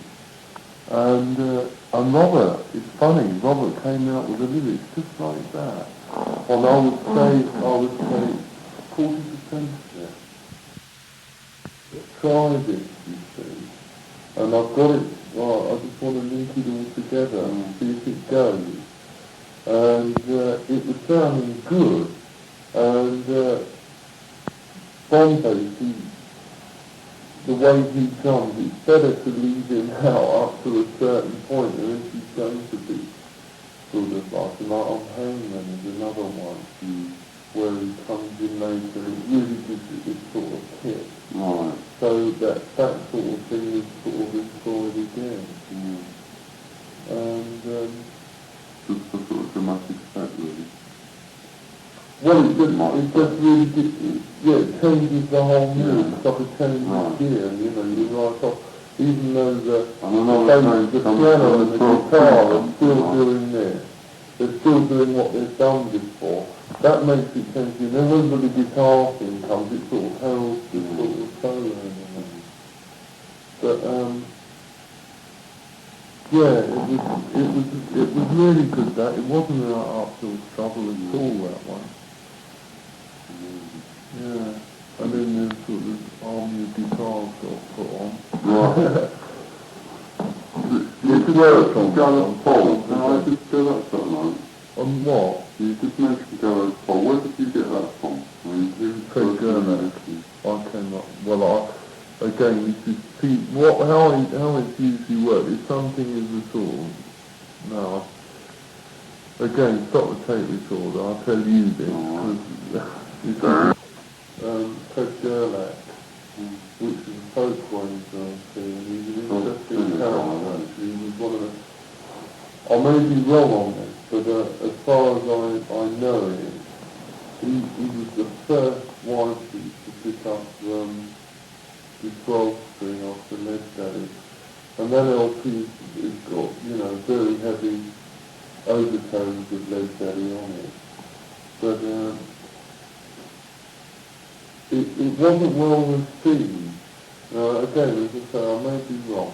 But as far as I know, it wasn't well received, and he retired after that. He was really despondent. He blew everything out, and went to live in sort of retired as far as I know. He must have still been playing, but at Venice in California, this sort of artist community on the coast. But pleased to say, he's just brought out a new LP on Entertainment, so he hadn't sort of fully dried out by him, but he was obviously playing all the time. He's quite good too. So he's the one that I heard it from. But again, his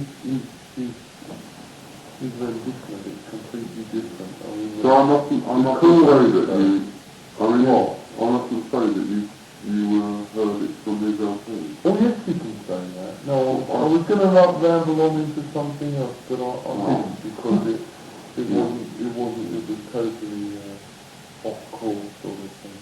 No, I heard say that. That's where I got it from there. But it was an LP that I had for years and years and years. And all the written things that I think they're original. I don't think they come from anywhere else at all. It's really pretty possible.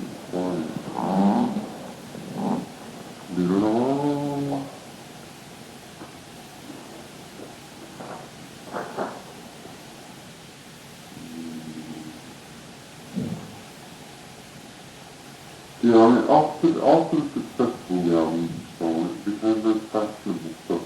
A lot of these Americans, particularly rock critics, to put the group down for one thing and another, you know. And a lot of people talk about last sleeve, the fourth sleeve, because it didn't mention any name, was being a bit,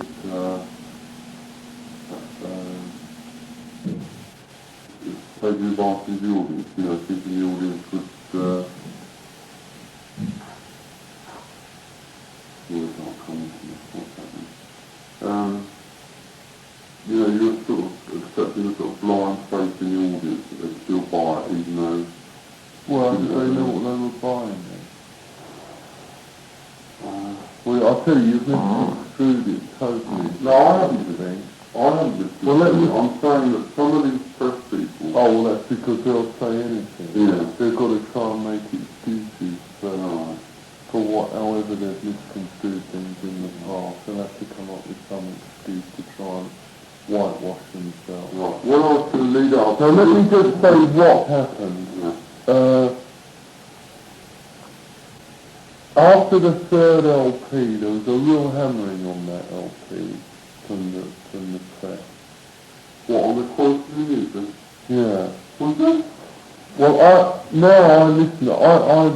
got really, I must admit, I got really brought down about that, because I thought it was good, and I think that, Fucking amazing. I think Friends, I think, is a real standout track on there.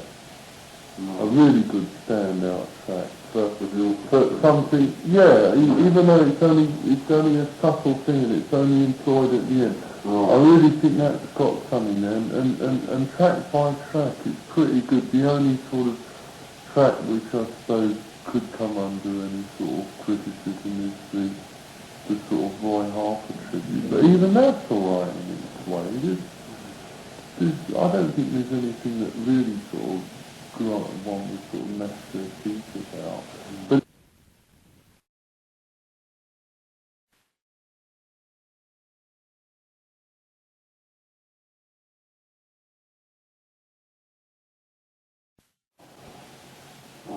well, I'll tell you, you've misconstrued it totally. No, I haven't misconstrued.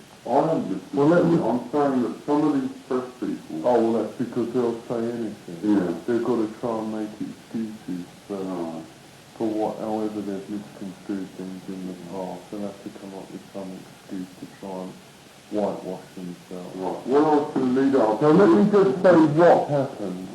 Yeah. After the third LP, there was a real hammering on that LP from the press. What, on the quality of the music? Yeah. Was it? Well, I got really, I must admit, I got really brought down about that, because I thought it was good, and I think that, Fucking amazing. I think Friends, I think, is a real standout track on there. A really good standout track. But something, yeah, even though it's only a subtle thing and it's only employed at the end. I really think that's got something there, and track by track, it's pretty good. The only sort of track which I suppose could come under any sort of criticism is the sort of Roy Harper tribute, but even that's alright in its way. I don't think there's anything that really sort of one would sort of mess their teeth about. But it got a real hammering, and that, plus this sort of enigma that are blowing up over the group. We certainly haven't overplayed our hand in any way, like through the press or anything. We haven't had, well, we did have a press agent, but I wouldn't call him one because he didn't do any work for us. It was Bill Harry. You couldn't really say that Bill was a press agent because all these great events that did happen that should have had like even front page press coverage in the Nationals, like when we got bloody tear gas in Milan. Nobody even knew about it. Really? No, there you go. I mean, if Steve had have been with us, it would have been, I'm sure, front page news. There would have been nothing else on the National. Because it was disgusting. It was, well, I'll tell you about that later, because I want to get onto that. Right. But, anyway, this enigma and this sort of knocking that was purposely sort of formulated by the press, and it was just a bloody nuisance. Yeah. That we had to do it really to prove it to ourselves. We left off virtually for a year. We thought, right, it's either going to make or break us, and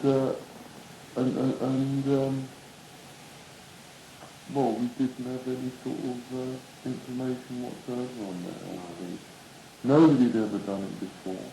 Nobody got away without putting anything on the LP, even down the spine was it on, because I remember Poe Storm from Hypnosis saying, oh, because we were discussing the fourth album cover, which they didn't like, probably because they do that sort of thing all the time, they can see the technical faults in it. But, and the fact that they thought it was underplayed a bit too much, but it was purposely underplayed. It's purposely no title on it, no information whatsoever. Just as if to say, right, it's a year off, everyone was, I'm sure a lot of people were thinking that it was professional suicide to do it. And we thought, right, well, we'll see how it goes. And it was probably, well, I don't know whether it's the biggest album, I don't know. But I know it's Stairway to Heaven really, you know, hit people when they hadn't expected it before.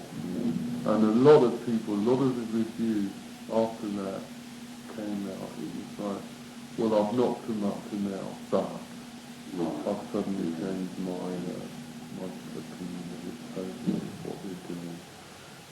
Now, to follow that up, I think almost might have been the last American film, might have been the one beforehand.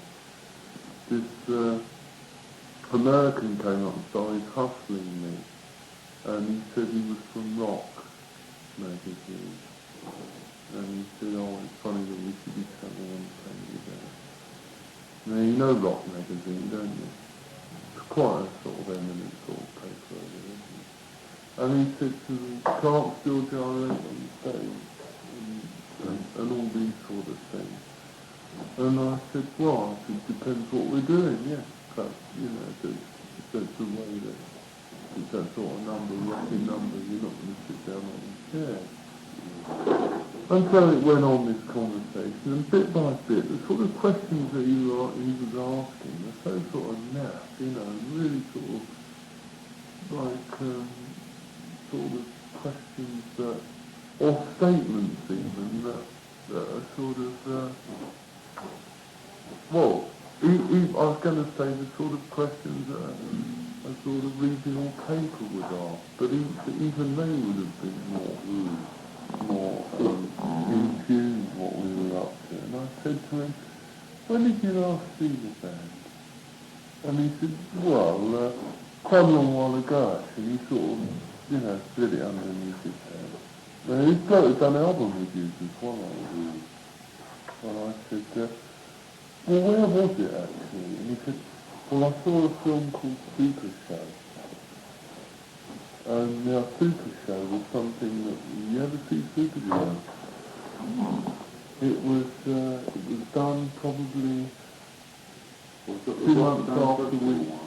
Huh? Was that the Rotterdam Festival?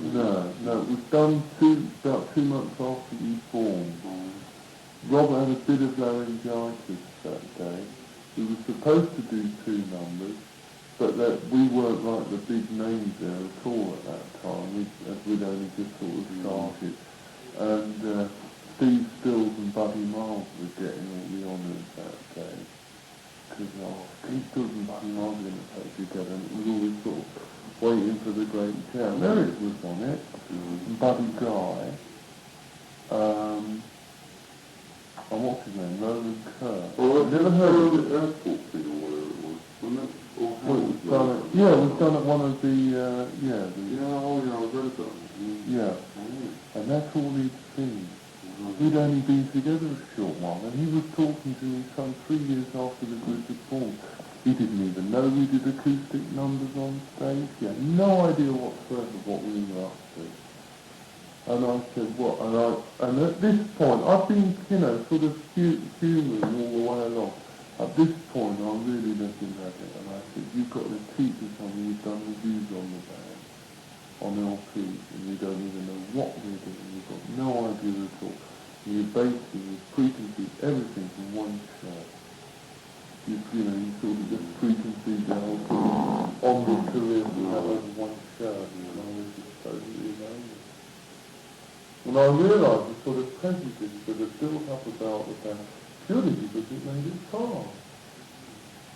Right. And it was through no massive high for it. I think it was just the fact that people liked what we were doing. Occasionally we were having a go, and that's what they wanted to see. Somebody was willing to go out there and really say, well, fuck the rest of it, let's get on and do something. Well, that's what I was leading up to, was this question that so many... And that's why the 4th LP, knowing all these sort of things, the 4th LP was just knowing that a lot of the press were against me. We had very few allies who'd sort of come along and even sort of see the band. That's the way I felt about it, anyway. I'm pretty certain that's how it sort of was. As far as the public went, they were 100% for us. But it was just this sort of silly attitude, and it took Stairway to Heaven really to break it down. Yeah. You know, why, I don't know. Because we've done things that were equally as valid up to then. Yeah. Sure. Although we, you know, that is probably an track, because it ties everything together that we've done in that particular sort of vein,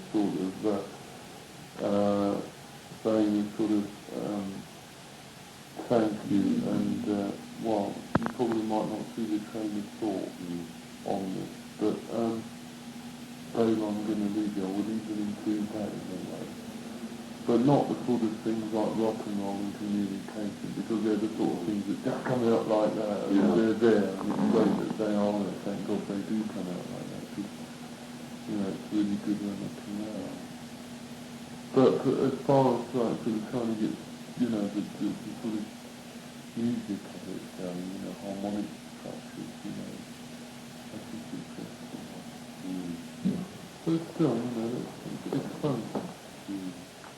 So what I was going to say is that a lot of these big stars, they seem to get very, very dispirited by the test. I mean, even Subcenter. No, I've said it a thousand times. And it always intrigues me because, I mean, you meet the reporters, you meet these critics, and I've met them, and I mean, 90% of them are total curves. So why so much still about what they're saying? Is it just because the readers don't? Because all right, we know that, we know they're twits, but they speak authoritatively. They go and see it, they review a concert, and they review it authoritatively. People haven't seen the concert. You believe it? We had a really wanky write-up from Record Mirror for Friday night at the Alexandra Palace. And Saturday night at the Alexandra Palace was probably one of the best we've played. I don't know how it sounded out there because it's such a long bloody hall. But I know we played bloody well that night. The Friday night was a good gig. It wasn't a poor gig. It was good. And the way it was written up, I just read things. Like one of the things, it got silly because it said they played a version of Misty Mountain Hop, which was virtually unrecognisable. And that's about the only number that we do which is I would say, but exactly the same as how it's done on the LP. That's the only one. The other ones have all got sort of changes somewhere. And that's the only one that is exactly the same structure and form now. So the bloke is a complete fool. Yeah. But people who haven't seen the concert wouldn't know. Yeah. The people who don't know that he don't know what he's like. Yeah, I see what you mean. Another one was I'm like, I haven't done interviews for a long while, and it's only since Steve took over that I started doing them because I just didn't want to know, to be quite honest with you. And he brought this bloke up to one of the gigs, and he was, I think he was a friend of his, and first of all it was alright, but then he started saying some things and I thought, well, I'm not going to let this go. I'm not going to let him get away with it. So I started, putting up a bit of defence. And he really didn't like it, I tell you that. No, he didn't like it at all. And he did a bit of a nasty one as well. Really? Yeah, a bit of a sort of non-committal sort of Well, then I like that. They just think they're more important than the music. I mean, especially the American ones. So yeah, but I think, a lot of them, they don't... It's so easy to criticise something, but when you think how much thought's gone into something, it's just not always fair. It might not be your taste. If it's not, leave it well alone and let somebody else do it. That's what I would do anyway. That's why I say to you, you ask me an opinion on something, and I'll give it to you.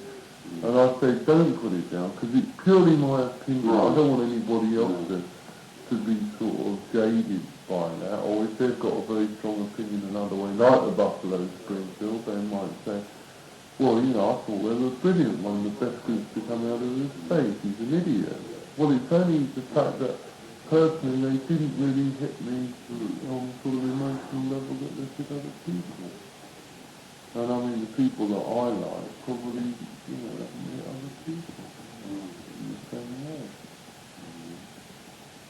Like Spirit was a band that I really liked. In those days. Didn't get people right. No, a lot of people...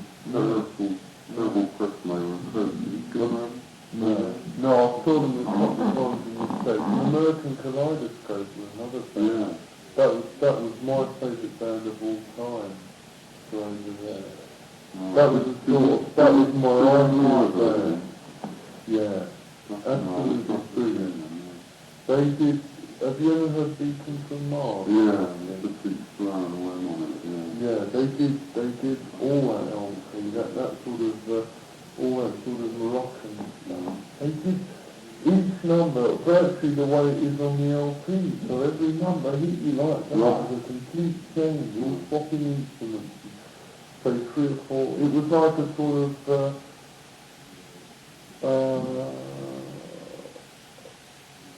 a more sort of ballsy string band, really, in the fact that the string band was changing it, they did the same thing. And they had really good roots, they had that bloke, Sol, I think his name was a real traveller. He looked like the sort of like you were on the road, sort of going through the Ephesians like you see coming the other way. He was just like that, and he wasn't Tony, he was just one of those people, and it shows through his music, the way he plays. One night I saw him in the Avalon Ballroom, and he was doing a flamenco thing, and it was just, it was so authentic. It really was. It was as good as what you'd expect really from any sort of concert player, really. And it was just too much. And they had sort of flamenco dancers come dancing across the stage. That's how full of they were at the point. That might sound corny, but when it's done properly, when it's done shabbily, obviously it is corny, but when it's done very, very well, it's quite a shock. Another band that I liked over there, NRB2. Another band that nobody really sort of turned on. Because they had a really sort of good, light-hearted attitude, but still good music underneath, good playing. You hear them talk? Yeah. And that Carl Perkins stuff there, talking about. Yeah, I mean, I've never seen them live. No, the first album would Come On Everybody. Yeah. Come On Everybody was like the commercial single, which was a bit of a, but hard, very countryside, very interesting. And they all broke up through that. But no, he left and he did a religious thing. Oh, yeah? Oh. Yeah. Kaleidoscope went that way, and none of their records, their last record came out here, but none of the others. No, I've got all of it. Yeah, right. The first LP, Side Trip, wasn't probably as good as the others. It wasn't quite so adventurous. But it was like Vincent from Mars one, yeah. Anyway, those are the sort of groups that, I mean, again, now those groups, these are, just getting off to an esoteric trip. Really, it's just the fact that they were really good musicians in those groups. And didn't get anywhere near the sort of acclaim they should have had. Just also on a bit, it seems to me, speaking to you and everything, that you're, that you're like a very stable guy. I mean, so many of these American, well, not American, what am I saying, big stars, they seem so sort of frail and vulnerable to all the pressures that must. Yeah, well, I've gone through that. Yeah. I got completely settled at one point, really settled by it all. And you sort of withdrawn yourself to prolong that. No, the fact that I managed to get to come over the top of it. Yeah. And it's not an easy thing to do. It's not easy at all. What? It was this moment of realisation when the whole thing just sort of falls into perspective and you really see it for what it is. I mean, I got really shattered by all the sort of the bad press. Yeah. And not the fact that I felt that we couldn't take criticism, because that's fair, take criticism. All that sort of, what we've been talking about, or what you've been talking about anyway, this sort of real deliberate schneid all the way through. You start to think like, well, what's happening here? What's going on? And after you get a few of them, and you see a few of them, deliberate snarly reviews like that, it's a bit unnerving. When you know that you're doing the best that you possibly do, which is all you can do anyway. Heard about that review the other day. What, where he said the number was... Yeah. Was it? I better not mention They're the same, aren't they? Or they two different ones? No, it's very different. So what sort of pressures, I mean, when people like commit suicide or die and things like that, and it's often attributed to the pressures, what people for a start, we got somebody we really rely on, which is Peter Grant. Yeah. And you know that everything's pretty cool now. When you think of the number of groups you've heard, and as much as money is a dirty word of the music business, you've got to face the fact that if there's any sort of success, even if it's a moderate success, there's going to be sort of royalties coming in. And when you hear about groups that have just worked and worked and worked for years and end up with nothing because they've been screwed all the way down the line, that's one thing that can really hurt, I think. Especially when the taxman is knocking on the door and all and saying, we never had it anyway. And I think that's one of the things, the sort of fact that one can feel pretty secure when you've got, managed to research and pushing with a group. I mean, it's really something that gives something that nobody does do. And it's that sort of card. So as far as that side of it goes, it's okay. I mean, what about things like, this tour you were just done that was 30 days and 28 gigs and 3-hour gigs? I mean, that must be absolutely mad. Well, it was. I couldn't do it now, but my job is a lot. Well, I was, and the thing is, I've been through a lot now, and I couldn't do it. I know I couldn't do it. Was it a question of undoing suitcases, flying into, hotels? No, it was living in a bus, and it was Dick Clark, Caravan of Stars, it was with the Yardbirds. And it got to the point where there were so many people on the bus, the toilet, you couldn't use the toilet, you had to wait. You get to the next gig. Or was it all other groups from the on the road? Pardon? All other groups from the as well? Oh, really sort of terrible groups, really heavy groups. But this was thanks to a manager called Simon Napier Bell. I think it's over to do with Super Well, all the old tracks, really. Mark and Mysterium. I'm going to Delaney Bonnie. No, the label with some of the Delaney and Bonnie music with Gary Lewis. Really? Gary Lewis, and there was Sam the Shaman, real teeny bopper thing. But he placed the bin on that. It was terrible. Anyway, I was going to say, it got to the point where there were no seats and people were sleeping in, because Gary Lewis used to fly to the lot with his suitcase. And if him and his sort of crew were off the bus, there was about 3 travelling with them, it was alright. There was seats for everybody, but if not, you had to sleep up in the laddie track.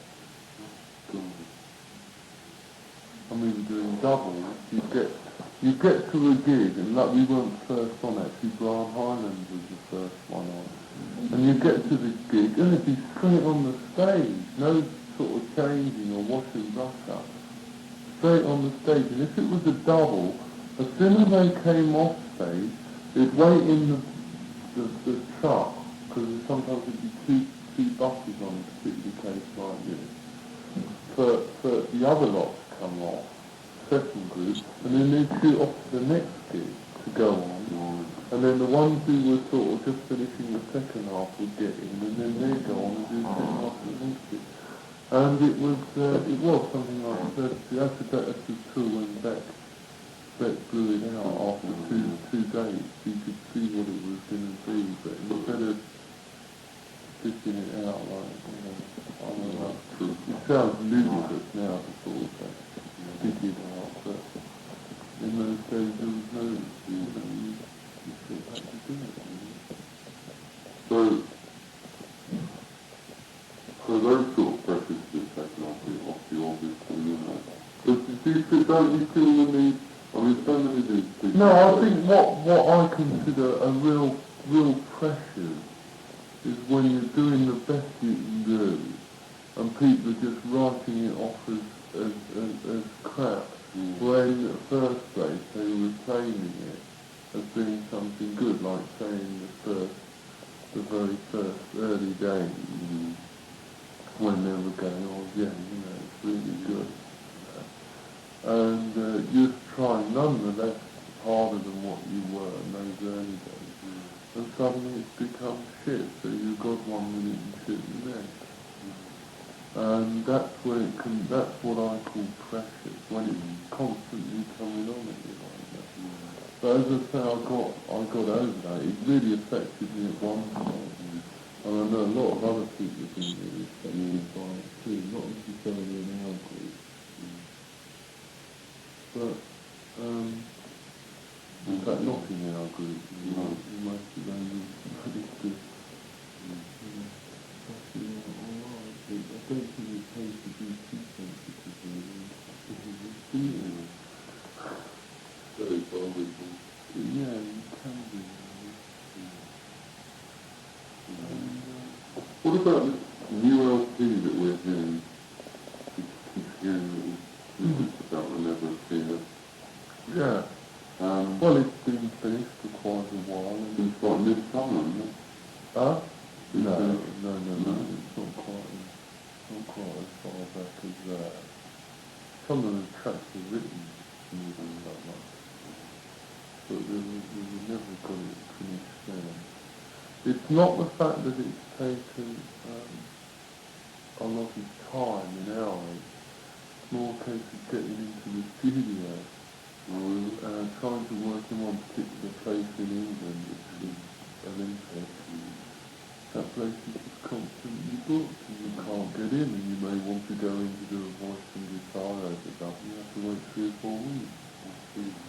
And I'm being quite literal now, I'm not exaggerating, that's the sort of thing that What no other studio did?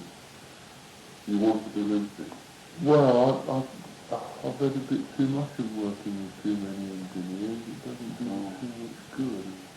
As near as possible, you wanted to try and work with the same engineers. In fact, it didn't work like that, but that was the idea of it. Because you see, you go in with another engineer, and it takes them so long to get all the balances right and everything. That's if you're out in the studio, I mean, it's all right doing the box, because you can just set the balances forward If one gets the impression that Whereas, like, other partners on following channel, they're interested in farming and that, and it seems to me that you spend a lot of time in studios, from what I can read and so on. How come there's not a great wealth of material, tons and tons of backlogging up to be recorded and double albums not springing out all the time? Well, we've got material like that. We really have. We've got surplus from the first LP onwards. I mean, from the fourth LP we must have had 4 surplus tracks. From this LP we've got 2, I think. I mean, haven't you got a lot that, don't you sort of constantly write all the time? Huh? What do you do in this studio? I mean, just... What studio? At home? Yeah. Well, don't you write all the time for... I've only recently got my studio, I'll say recently, within the last sort of, it's only a matter of months, it doesn't want to be years that I've had the studio. And it's really been more a case of getting everything working, getting all the gear. I thought you sort of... I've done stuff like that, but I had quite, you saw all that antiquated gear on, I didn't go out and sort of commission Helios or, people who've made Olympic stuff, let's have one of those. It wasn't like that, mine was all sort of like, it's just young, really. Oh, really? The only good thing is the 8-track machine.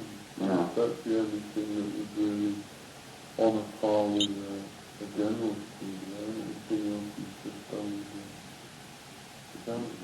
All throw out everywhere.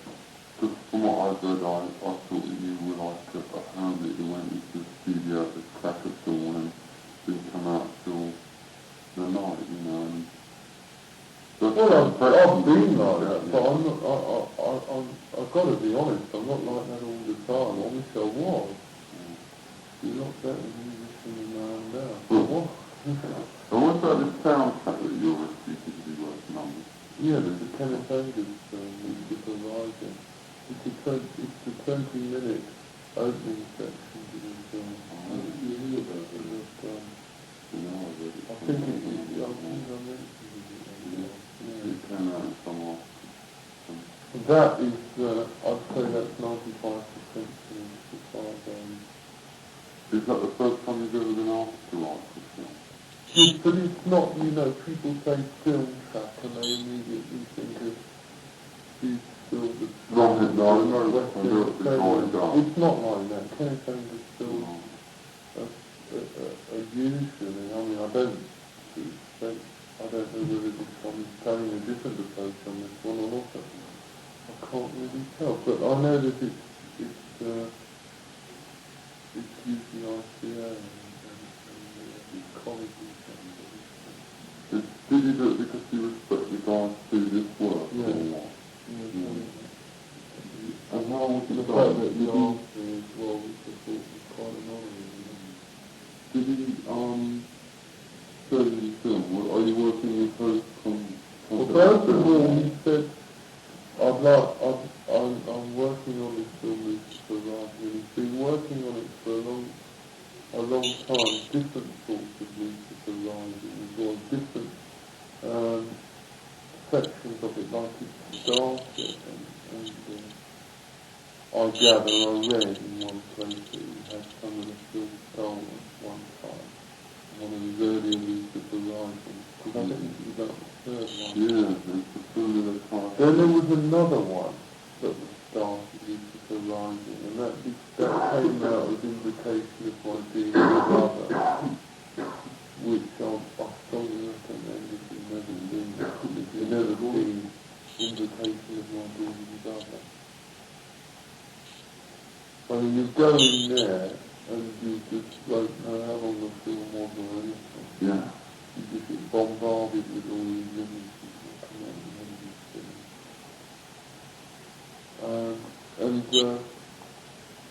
That was another one, which again, you know, that one came out in that form.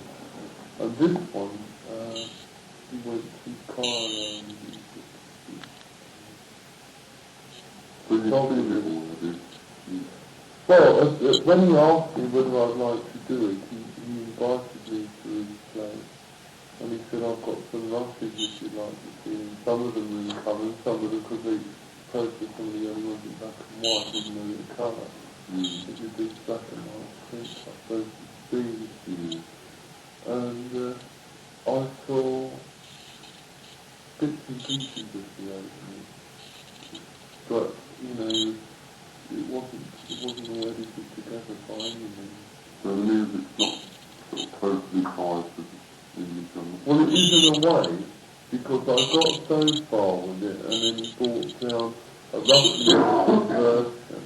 And luckily what I'd done, and now I thought that he was probably going to piece himself together, was alright, it worked well, he was very happy with it. And that was fine.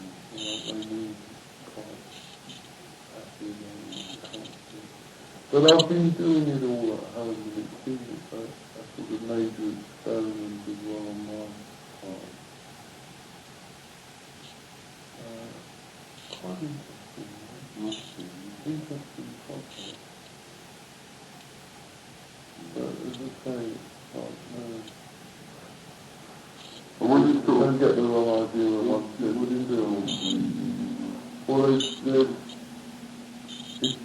I tried to make it sound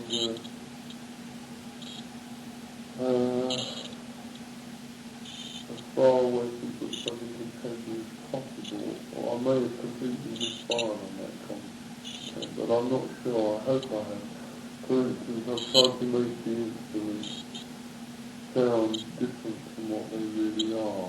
But the only instantly recognisable instrument, I suppose, is the 12 string. But I've messed around with it, and it sounds very, very strange. It doesn't sound like just a straight recorded 12 string at all. It sounds like, oh no, I can't even, I can't describe the sound of it. And then again there was synthesizer, and that sounds like some strange sort of horned instrument, something like how I would expect, the serpent, that sort of thing. You couldn't really say it was like a French horn or something like that. And yet again it bears a faint resemblance to, and it doesn't sound like a synth. This particular part I'm thinking of at the moment doesn't sound like I've heard a synthesizer sound before. Because that's always the danger of using a synthesizer. If it sounds anything like a synthesizer, you've had it really. And then there's drums on it which, because there's a thing that comes and goes and dictates. And there's a phase tempura, which is very, very interesting indeed, combined with a sort of pulse which sounds very much like a sort of heartbeat. It sounds like there's a presence, actually. It really does. It really sounds like there's a presence. I'm not really bullshitting it. But there's this sort of sound which sounds very much like a very sort of ethereal breathing, and this sort of heartbeat as well. Quite good. And then out of that come these sort of horns, it sounds like horns of Gabriel coming in. But probably something to just no, maybe not, I don't know. It all depends. Well, they shouldn't have done. They shouldn't have done. And that's what 47.6 from... Well, they bloody well shouldn't have done. 47.6 or something. Well, they shouldn't have. They were told not to, but I don't think it makes a lot of difference in cut off things now, does it? But anyway, let me explain that this bloke, who I knew very well, had been doing just, it so happens a coincidence. He was a lecturer at Leeds University on history of art. He was only a young bloke. He was a real sort of, in his day, he was a sort of genius, really. He went to the Royal Academy. He was extremely fine draftsman. And I spoke to him, and he said, "How are you getting on?" And I said, "Pretty good." And I said, I just sort of discussing. He wasn't hustling for the job at all. And I mentioned this thing about wheels, and he said, "Well, I've been doing a thing about wheels, but it's completely different to your thing. It involves the man in flight, the space flight, you see. And he had like this sort of man sort of travelling through all these sort of galaxies on a wheel." And I said, "Well, maybe you'd like to try this project." And everyone in the band was dead keen about the wheel. I said, "Oh, great idea." Anyway, off he went. And he said he'd be finished in 3 weeks. And he said, I'll be finished in 3 weeks. 4 weeks went by, didn't hear anything from him, so we called him up. And he said, "Well, it's taking a long while." I said, "Well, can we see what you're up to?" Also, he did a lot of work with the band. He came around, took a lot of photos on gigs, all those photos on the back he took, off of gigs as well, came to everybody's house, so that he had like a personal contact with everybody in the band, so that everybody had a personal touch. Because that was the idea, you see, on this wheel, there was supposed to be bits and pieces of everything, you see. Anyway, we said, "Bring it in." He said, no, please let me finish on my own. I don't want to spoil it. I don't want to spoil it by you seeing it incomplete. I want to complete the whole thing. It was supposed to be a double-sided wheel, incidentally. Oh, really? But it wasn't supposed to be quite so complex. That wheel is just completely covered That's the thing that took him all the time. And of course the windows don't relate to all of what's on there. The record was finished, all waiting, and kept turning him up, and then he eventually came in with it. And obviously it was just not right at all. It had just gone right over the top. It had gone right over the top of it. But it's taken so much time and effort that you couldn't have... Well, it wasn't that. It was the old thing of pressure. Yeah. We were behind on putting out the LP on schedule. You know, they used to worry about things like that. And everything was ready. All the white labels were ready to go. Some had probably leaked out. And that was really the big compromise. That was what I would call a big compromise.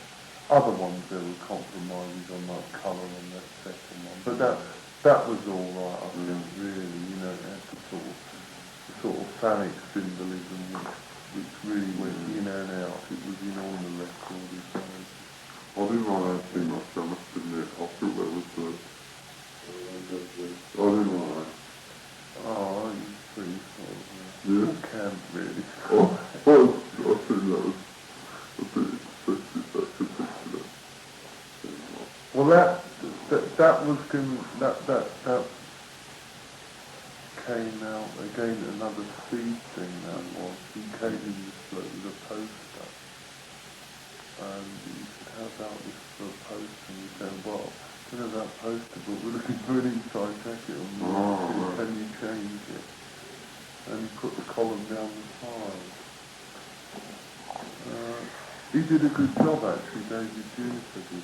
There's been a different bloke on every LP so far.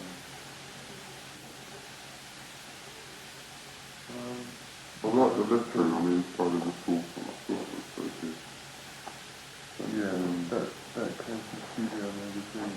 I like, not only that lettering, but I mean I like Yeah, the they both style come as from well. Studio Magazine. Because that's another thing that's always one of my grouses is the fact that they haven't got the good typefaces instead. And that came from they used to have competition in studios of designing a book page and things like that. And those came off of a nursery designing a page out of a nursery rhyme book. Jack Horner, I think it was. And what they managed to do, there were two different ways. They managed to build up the whole alphabet out of instead of 26 letters, they managed to do it with say 20. Right. And they did a damn good job with that. So it really is Now that's what I call script. Yeah, I know right. that's a bit flowery from what we were talking about for the this one, but that's there's only everything like this. You've got to delve back into the plot, and that one as well. I asked about those bloody Icelandic runes, you must have... They're not Icelandic. I'm quite sure they're not runes either, are they? I mean, I don't know that I don't... Some of them. Which the middle two. Yeah.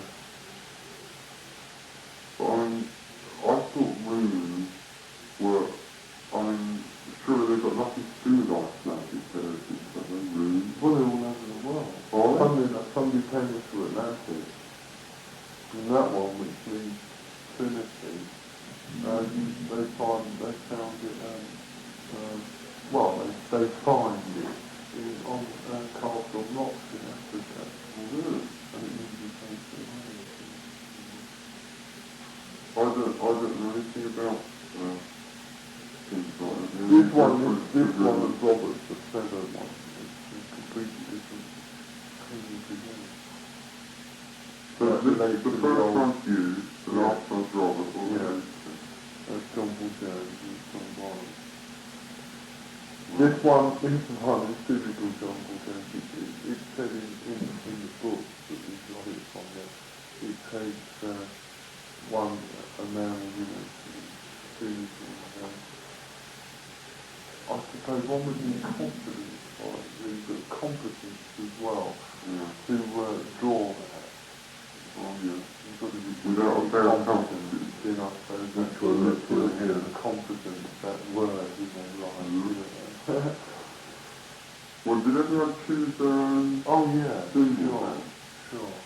How was that? I mean, can I print anything? I mean, how was that? Oh yeah. How was that, Well, we said Did not, that- the whole thing was no Led Zeppelin or anything like that, nothing like that at all, anywhere, except on the inside label and on the record. But, so that, first of all we were going to put one symbol on the front, and we said no, that's not right, because we found a big disagreement about it. Everyone will choose their own.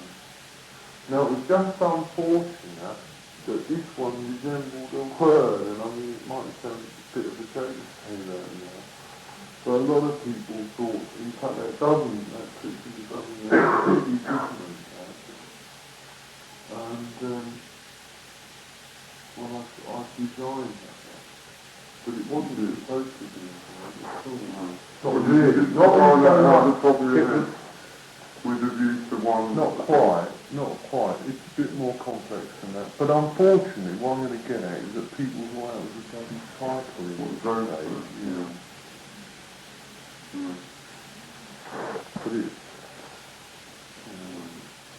But because it does look so much like a word. What did the cruelty for the other one?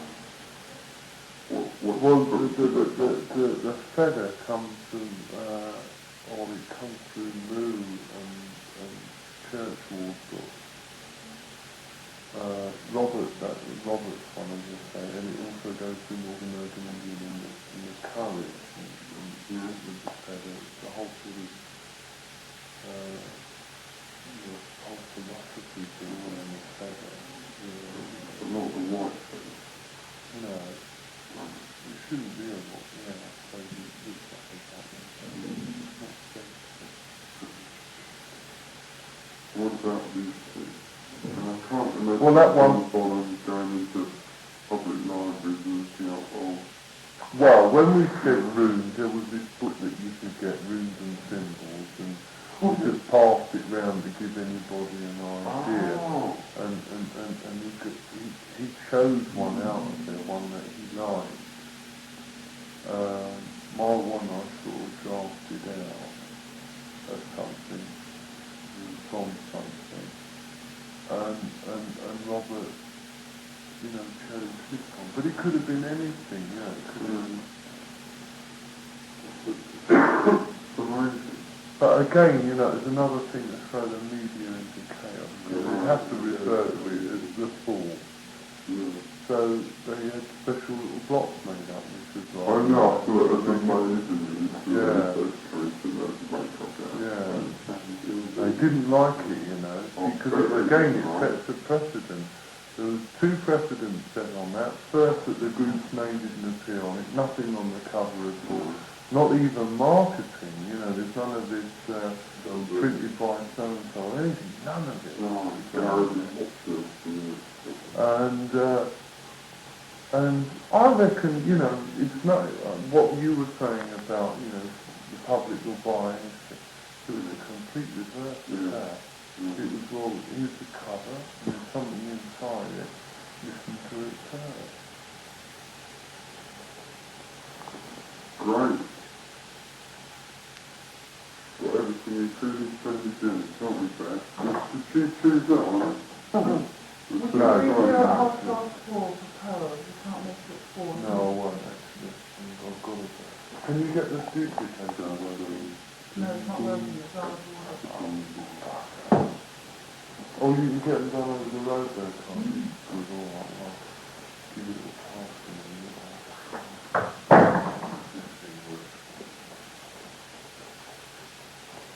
Fantastic.